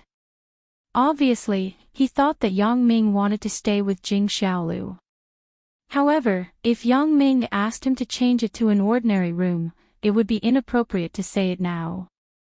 It would seem that Yang Ming was deliberately stingy and didn't give Jing Xiaolu a good room. Yang Ming could only acquiesce. Then the penthouse suite. Although the hotel had been renovated, the penthouse suite didn't need to be renovated. Originally, it was luxurious enough. It was Wang Shifan who came to enjoy himself. After Yang Ming got it, the room belonged to Yang Ming. Usually, when Yang Ming wasn't there, it wasn't open. Okay, I will prepare it now. The lobby manager nodded quickly and called the waiter to be busy cleaning up the room. As for Jing Xiaolu, she was even more proud. She could naturally feel that the lobby manager had misunderstood the relationship between her and Yang Ming, but she didn't mind continuing to misunderstand. No one else stayed in the suite upstairs, and the waiter would clean and wipe it every day. So, at this time, the bed sheets were just laid out and the toiletries were placed. Therefore, after a few minutes, the room was ready. The lobby manager wanted to send Yang Ming up, but Yang Ming waved his hand and refused. He went to the internal elevator with Jing Xiaolu. It was the first time for Jing Xiaolu to stay in such a luxurious room. Although she was also a member of the group, she only knew that there was such a luxurious private suite in the hotel today. Obviously, this was not open to the public. She only stayed in the more luxurious presidential suite when she came down with Guo Jianchao and other senior executives of the group to inspect the hotel. So obviously, this was Yang Ming's private room. Others couldn't stay in it. However, with this, the next time Jing Xiaolu came here, needless to say, the lobby manager would let Jing Xiaolu stay directly in Yang Ming's suite on the top floor. Jing Xiaolu felt a little excited when she thought about it. In that case, she would be envied by others. I'm staying here at night. Looking at the private pool in the room, Jing Xiaolu was so shocked that she didn't know what to do. Isn't this a bit too luxurious? I have never stayed in it before. If you don't stay here, where will you stay? Yang Ming glared at Jing Xiaolu. Don't take it for granted. You play by yourself. I'm going to meet someone. Yang Ming hesitated as he said this. Is it okay for me to meet Victoria at this time? If it was seen by Alice, it would be a little bad. So, Yang Ming waited and decided to let Victoria go upstairs. Moreover, there was a computer and everything on the upper floor. It was more convenient than downstairs. There was no need to worry about talking. Thinking of this, Yang Ming said to Jing Xiaolu, I will ask my friend to come up. You can also analyze it later. Okay. Jing Xiaolu could get along with Yang Ming for a while, so she naturally agreed. Moreover, Jing Xiaolu was very happy that Yang Ming valued her. Yang Ming nodded and dialed Victoria's phone number. I'm Yang Ming. You come out of the room now, then go downstairs. Go to the first floor and find the lobby manager. Ask him to bring you to me. Yang Ming instructed Victoria. Yes, Mr. Yang. Victoria did not ask much and responded directly. After Victoria hung up the phone, she took the digital camera out of the room, went downstairs, and came to the service desk. "Is the lobby manager here? Please wait a moment." The waiter at the front desk naturally knew that Victoria was arranged to stay in the hotel by Yang Ming. Her identity was not ordinary, so he did not dare to neglect and quickly called the lobby manager. The lobby manager then came out and saw Victoria. "Miss, is there anything I can help you with? Mr. Yang asked you to take me to him." Victoria was not polite and said concisely, "Okay." The lobby manager also knew that Victoria was brought by Yang Ming, so he immediately agreed. "Please come with me." The lobby manager took Victoria to the elevator and came to the suite on the top floor where Yang Ming was. However, the suite had an intercom system from the outside. The lobby manager pressed the intercom system. He still had to confirm whether Yang Ming let Victoria come up. "Mr. Yang, Miss Victoria said that you are looking for her." "She is now at the door," said the lobby manager. "Let her come in." "The door is not locked," said Yang Ming. "Okay." After the lobby manager finished talking to Yang Ming, he made a gesture to Victoria. "Please come in, Miss Victoria." After Victoria entered, the lobby manager retreated silently. He was not qualified to enter this room. However, the lobby manager was secretly envious. Yang Ming actually had two beautiful women accompanying him in one night. Victoria entered the room and saw Yang Ming and Jing Xiaolu beside him. She was slightly stunned. Victoria had never seen Jing Xiaolu, so she subconsciously thought that she was Yang Ming's woman, which was the person she would protect in the future. "Mr. Yang." Victoria hesitated. Although she guessed the relationship between Jing Xiaolu and Yang Ming, she didn't know if she could say what she wanted to say in front of Jing Xiaolu. "This is Jing Xiaolu. She is also one of us. You can say it." Yang Ming made a gesture to Victoria and then said to Jing Xiaolu, "This is Victoria." "Miss Jing, hello." Victoria nodded to Jing Xiaolu and said, "Mr. Yang, I have taken the photo. It is in the memory card of this camera. Xiaolu, you go and take the notebook on the table over there. Come and look at it together." Yang Ming instructed Jing Xiaolu.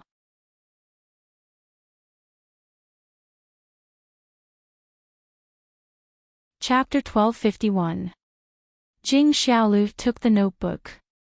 Yang Ming took out the memory card from the digital camera in Victoria's hand and inserted it into the card slot of the notebook card reader.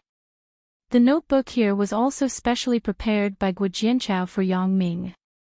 It was a more advanced model, so it had a built-in card reader, which saved a lot of trouble. Yang Ming opened the photo in the memory card, but what caught his eye was Victoria's selfie in the mirror. Yang Ming looked at the photo and looked at Victoria next to him. He was a little surprised. A girl, no matter what her identity was, would have a mind to show off. Victoria, an assassin, was no exception. Victoria suddenly felt a little ashamed. Her face suddenly turned red and said, "I was testing whether the camera was good or not. I just wanted to find some feeling of taking pictures. That's all. Delete these. If you delete them, you don't have to delete them." Yang Ming smiled and didn't make fun of Victoria anymore. Instead, he looked at the back. Sure enough, only the first few were Victoria's selfies. The back were some outdoor photos. Obviously, they were also used by Victoria for testing, but most of the photos were taken in the hotel corridors or rooms. Obviously, Victoria was cultivating the feeling of taking pictures. In many cases, the camera couldn't be taken out when taking pictures secretly, so it could only be taken blindly. Victoria was probably practicing blindly. Sure enough, Victoria said, "This was taken when I was practicing. It's all behind." Yang Ming smiled and turned to the next picture, but the expression on his face froze in an instant. Huang Yukai. Yang Ming widened his eyes and looked at the photo on the computer screen. He felt a little petrified. Is this the person Alice went to see? This is one of them. Why? Is there anything wrong? Victoria also saw that Yang Ming's expression was a little abnormal, so she asked. No. Yang Ming shook his head. Yang Ming had thought about the identity of the person who targeted him, but he didn't expect that it would be Huang Yukai, the fish that escaped the net. Victoria had never heard of Huang Yukai, but Jing Xiaolu was very familiar with the name Huang Yukai. Previously, Yang Ming had just told her about Wang Shifan. Huang Yukai was an active character, but she didn't expect him to be the person in the photo. This person is Huang Yukai. Jing Xiaolu also knew about Alice's matter. She knew that Alice might also be controlled by the behind-the-scenes boss. However, is this behind-the-scenes boss Huang Yukai? Wasn't this a little too dramatic? In Jing Xiaolu's opinion, Huang Yukai was just a doghead strategist. He couldn't do anything big except for doing some sinister things. How could he suddenly become the boss behind the scenes? Furthermore, he had planned so many major incidents against Yang Ming. You can act at your discretion. You don't have to call me for everything. It's fine as long as you are not discovered. Yang Ming instructed Victoria. Yes. Mr. Yang. Victoria nodded, but she didn't stay for a long time. She stood up directly and walked in the direction of the door. For Victoria's swift and decisive action, Jing Xiaolu was a bit baffled. After she left, Jing Xiaolu asked, Yang Ming, where did this Victoria come from? Why does she look so cool and cold? This is a female bodyguard that I found. I am going to secretly protect Qin Mengyan and the others. Yang Ming didn't hide anything from Jing Xiaolu. However, because Alice's identity is suspicious, I let her stay in the hotel and secretly pay attention to Alice's movements. Yang Ming told Jing Xiaolu about Alice, but Yang Ming didn't mention Victoria, so Jing Xiaolu was so curious. It turned out to be like this. Jing Xiaolu responded very plainly, but she was thinking in her heart. When can this Victoria become my bodyguard? Yang Ming naturally didn't know what Jing Xiaolu was thinking. He asked her to put away the notebook first, then he hurriedly left the Songjiang International Hotel. He had to find Zhang Jishan tonight to discuss the voodoo on the people around Tianlong. This matter couldn't be delayed. The earlier it was implemented, the earlier Sun Jia and the others would be safe. The lobby manager found it strange that Yang Ming left after a while, but he didn't dare to ask more. He sent Yang Ming to the car and watched Yang Ming's car drive away. On the way, Yang Ming dialed Zhang Jishan's phone. Zhang Jishan, this is Yang Ming. Where are you? Asked Yang Ming. I am in the Huashang district, in my house. Zhang Jishan was sleeping and was awakened by the ringing of the phone. When he saw that it was Yang Ming, he suddenly sobered up. Because his duty was to protect Yang Ming, he couldn't let Yang Ming go out of the way. During this time, because of Elder Yu's disappearance, Yang Ming did not let Zhang Jishan continue to follow him to protect him, so Zhang Jishan also stayed in the house in the Huashang district to wait for orders. I have something to discuss with you. I will come over immediately. Is it convenient now? Asked Yang Ming. After all, Zhang Jishan lived with his girlfriend. It was so late. If Yang Ming went over, he was afraid that it would be inconvenient. It's okay. It doesn't matter. I will wait for you in the living room. Zhang Jishan said quickly. 15 minutes later, Yang Ming appeared in the living room of Zhang Jishan's house. Our conversation won't affect your girlfriend, right? Asked Yang Ming as he glanced at the closed bedroom door. It's okay. Don't worry about her. Zhang Jishan waved his hand. Brother Yang, if there is anything, just say it. And, this time, what I want to ask you is, do you know that there is a kind of voodoo? After people take it, there will be no reaction at the time, but if they don't take the antidote to suppress it for a period of time, the voodoo will attack and die. I heard Lan Ling mention something similar. I don't know if you know how to make it. This kind of voodoo is very simple. After Zhang Jishan heard it, he said confidently, this is the simplest voodoo. Almost everyone in our Miao village can make it. Brother Yang, how often do you need the voodoo to attack? And what I need now is the best kind that attacks once a day. After that, it may take a longer time. Yang Ming said. No problem. When do you need it? Zhang Jishan nodded and asked. Can you do it now? Asked Yang Ming. Now, then I have to ask Xiao Qi to get up and help me with it. As Zhang Jishan said this, he stood up and prepared to go to the bedroom to wake up his girlfriend. He also understood that Yang Ming looked for him in the middle of the night for the voodoo. There must be a very important matter. Although Yang Ming felt a little sorry for Zhang Jishan and his wife, the matter really couldn't be delayed. He could only let the two of them work in the middle of the night. Xiao Qi was woken up in the middle of the night. When he heard that Yang Ming had something to entrust them to do, Xiao Qi didn't complain at all. Instead, he yawned and actively worked with Zhang Jishan. This time, when Zhang Jishan came to Songjiang, he had already brought a lot of things about voodoo. After that, he shipped a lot of raw materials for the voodoo. The voodoo that Yang Ming needed was the most common kind, so Zhang Jishan and Xiao Qi could quickly prepare it. However, Yang Ming needed more, so it took some effort.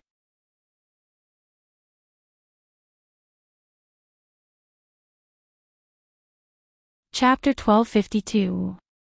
Brother Yang, I have tried my best, but the voodoo has to be cultivated for a period of time. It will only be effective after a period of growth in the petri dish. Zhang Jishan wiped the sweat on his forehead and said to Yang Ming. It doesn't matter. Just do your best. Yang Ming naturally knew that this thing couldn't be taken out immediately. Zhang Jishan didn't sleep in the middle of the night to help him cultivate the voodoo. It was already hard enough.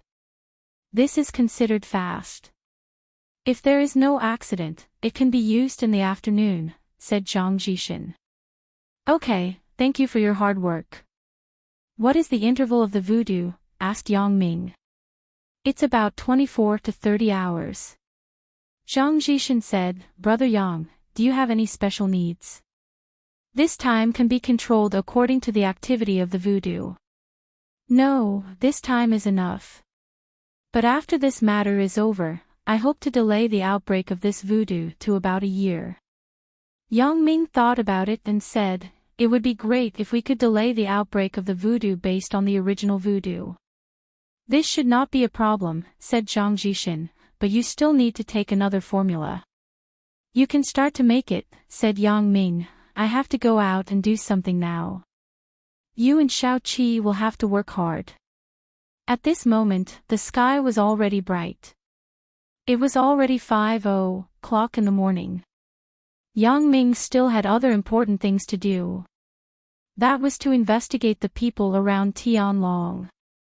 Although Fang Tian also had some secret relationships with some people who also operated private investigation businesses, these private organizations were not as strong as the official organizations. It would take some twists and turns to investigate, and the efficiency was very slow. Therefore, Yang Ming decided to go to Xia Shui for help. Although he could find Chen Fei, some things couldn't be lied to because of his personal relationship with Chen Fei. Looking for Chen Fei for help had many inconveniences. It was also easy to expose his relationship with the Sun family and Sun Jia. This was something that Yang Ming was not willing to expose now. However, he could ask Xia Shui for help. Yang Ming could use his identity as the Supernatural Investigation Bureau to tell Xia Shui that his investigation of Elder Yu involved Tianlong. Thinking of this, Yang Ming dialed Xia Shui's cell phone. Hello. Yang Ming. From Xia Shui's side, there were noises from the downtown area. Obviously, someone was outside. Xia Shui, where are you? I have something to tell you, Yang Ming asked. I'm doing morning exercises near my home. I'm going to eat something. Xia Shui said, You're looking for me. Business or private matters? There's work and personal matters, Yang Ming said with a smile. I'm going to treat you to a meal for personal matters, but we'll talk about business matters when we meet. I'm just asking. Do you really have work to do? At least, he wouldn't get a ticket because the car was parked on the roadside. Let's talk. What are you looking for me for? Xia Shui asked after getting in the car. I need you to help me investigate a person, said Yang Ming. This person has been very abnormal recently. I suspect that there are other people behind him. Other people? Who? Xia Shui asked subconsciously, but after asking, she closed her mouth because she understood the system. The things that Yang Ming investigated were not something that their place could participate in. They were some relatively special cases. Although her brother, Xia Bingbao, was also from that side, he wouldn't tell her about the case. There is no progress yet, and some things can't be said. Yang Ming shrugged apologetically. I understand. It doesn't matter. Xia Shui smiled. She wasn't the kind of little girl who didn't know anything. Some things were the system. It couldn't be changed because of personal relationships. Investigate who? Investigate Dong Hai, Tianlong's secretary and driver, and everyone close to him, said Yang Ming. Tianlong. That Tianlong who started his career by mingling in the underworld. Xia Shui had obviously heard of Tianlong's name, but these underworld people were definitely registered with the police. It was just that if they didn't do something too extreme, the police wouldn't find trouble with them. After all, these people had now entered the proper business, but they inevitably had some underworld aura on them. Yes, it's him.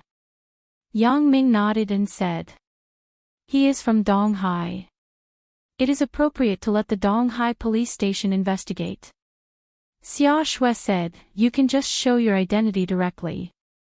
Indeed. Yang Ming listened to Xia Shui and realized that his identity was not only useful in Songjiang, but it was also useful in other places. However, since I have found you, then you should accompany me to Dong Hai. That's right. In the afternoon, I have a meeting in the morning. Xia Shui thought about it and said, But I have to come back at night. I am on duty tonight. Yang Ming also thought so. After he investigated the people around Tianlong, he was going to act immediately. If Xia Shui was next to him, it would be inconvenient for him to act. Okay, let's drive. I will give you the car, and you can drive back, said Yang Ming. Then how will you come back? Asked Xia Shui. I have my own way. Yang Ming thought, after dealing with Tianlong, the Sun family will regain power. At that time, I won't have to worry about not having a car to drive. So, I don't have to worry about how to come back. Then I don't care about you. Anyway, if you don't have a car, just go to the Dong Hai police station and borrow one. Xia Shui said, It's still early. Where are we going? Of course, we are looking for a place to eat. Yang Ming said, I know a morning tea shop that sells fried cakes. It was moved from the former shanty town.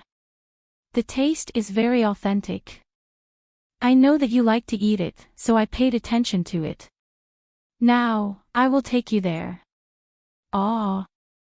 Xia Shui's heart was suddenly moved. She didn't expect Yang Ming to remember her preferences after so long. She had grown up and went out to study independently when she was young. It had been a long time since someone cared so much about her. You don't want to eat.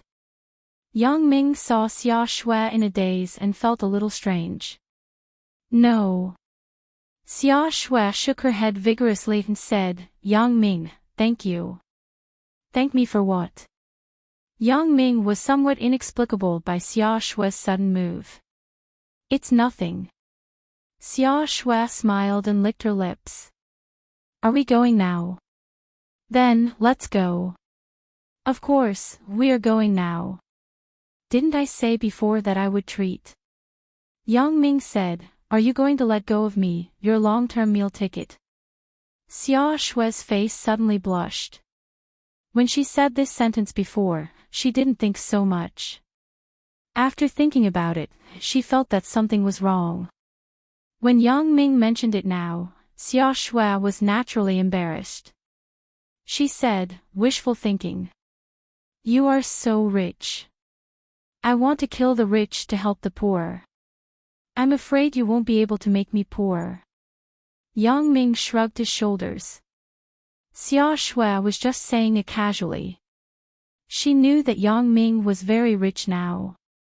How much could it cost to eat breakfast? Right, how do you know that this shop has fried cakes? Xia Shui was a bit baffled. Many young people didn't like to eat this kind of old-fashioned food, so many breakfast shops didn't sell this kind of thing. Songjiang's breakfast shops were becoming more and more fashionable. They were all snacks from Hong Kong and Taiwan. This breakfast shop is the one we ate in Shantytown before. They have now opened a shop. Yang Ming said, didn't Shantytown relocate? They used the compensation from the relocation to buy a shop. They are doing old-fashioned breakfast, and the business is good.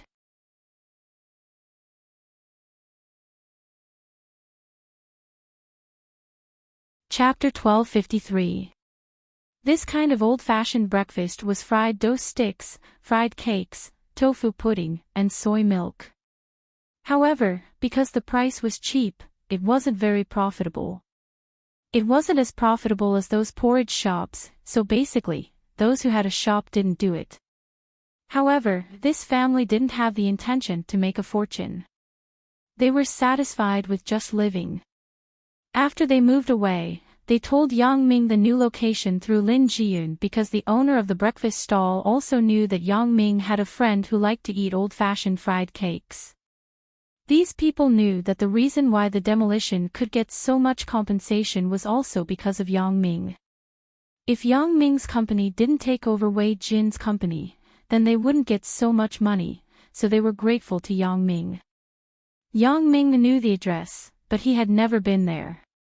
This time, he just happened to bring Xia Shui there. This shop was called the Old-Fashioned Breakfast Shop. The location wasn't very good. It wasn't in the downtown area, but in a relatively remote community.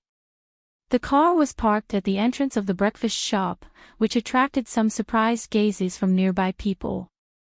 The people who came here to eat were residents nearby. Their income wasn't very high. Now there was actually a luxury car parked here. Of course, it would be surprising. Yang Ming and Xia Shui got out of the car and walked into the breakfast shop. The breakfast shop owner, Old Wu, was busy frying dough sticks. When he looked up and saw Yang Ming, he quickly threw the matter in his hand to his wife and walked out personally. Mr. Yang Ming, you are finally here. We have always wanted to thank you in person, but we have never had the chance. Boss Wu, don't be polite. My friend and I just came here to eat some breakfast. You do what you need to do. Yang Ming smiled. Sit down, sit down. Boss Wu cleaned up a table and wiped it. Then, he said, what do you want to eat? I will make it for you. Just some fried cakes and soy milk, said Yang Ming. Okay. Boss Wu responded and went to work. The guests in the shop were a bit strange. When did Boss Wu know such a rich person? However, they didn't ask much. The fried cakes were served soon. They were freshly fried by Boss Wu himself. The soy milk was also hot. Xia Shui's eyes lit up when she saw the fried cake. Especially since it was specially made by Boss Wu, it tasted softer and sweeter. Xia Shui ate it happily. After eating, Yang Ming wanted to pay, but Boss Wu said that he didn't want anything. He kept saying, "Mr. Yang, I already owe you a favor for the demolition. This breakfast is nothing." When Yang Ming heard Boss Wu say this, he had no other choice. He knew that he couldn't refuse anymore, so he said, "Then, I won't refuse. This time, you treat me to a meal. That's how it should be." Boss Wu said as he took a bag of fried cakes that had been prepared before and handed it to Yang Ming. Once the third party paid more interests, then this combination of interests would quickly collapse. Yang Ming was very clear about this. Since Tianlong could bribe these people, then Yang Ming could also bribe these people, but he couldn't guarantee that there was really Tianlong's confidant who told Tianlong about Yang Ming's plan. In that case, Yang Ming's efforts would be in vain. Tianlong's bribing was completed under the high-pressure policy of carrots and sticks. Many people's weaknesses were in Tianlong's hands, so they had no choice but to betray Sun Hongjun. Therefore, Yang Ming wanted to instigate these people, then there was only one possibility, which was to make them have no choice but to betray. If they continued to follow Tianlong, then only death would await them. Only when it involved their own personal safety could they grit their teeth and follow Yang Ming to betray Tianlong. Although Yang Ming could seal their acupoints and make them wish they were dead, this was only temporary. Yang Ming still needed them to do things for him, so he couldn't kill them. A temporary threat. Although Yang Ming was sure to make them have the kind of fear that was engraved in their bones, the facts were not absolute. If someone held a fluke mentality and continued to defect to Tianlong, then it would be terrible. Therefore, Yang Ming wanted to give them a real threat. Only after they were threatened would they not dare to have the slightest disloyalty. At 1:00 in the afternoon, Yang Ming received a call from Xia Shui. Xia Shui had finished her work and asked Yang Ming if he could depart. Yang Ming was also ready, so he drove to pick up Xia Shui. The two went to Donghai together. You're tuning into the LoveLore Library YouTube channel. We're so grateful for your support, and don't forget to subscribe to join us on this incredible journey through captivating stories. Your generosity through donations truly makes a world of difference, as it's the primary source of revenue that allows me to expand and enhance this channel for you. Thank you from the bottom of my heart for being a part of this adventure.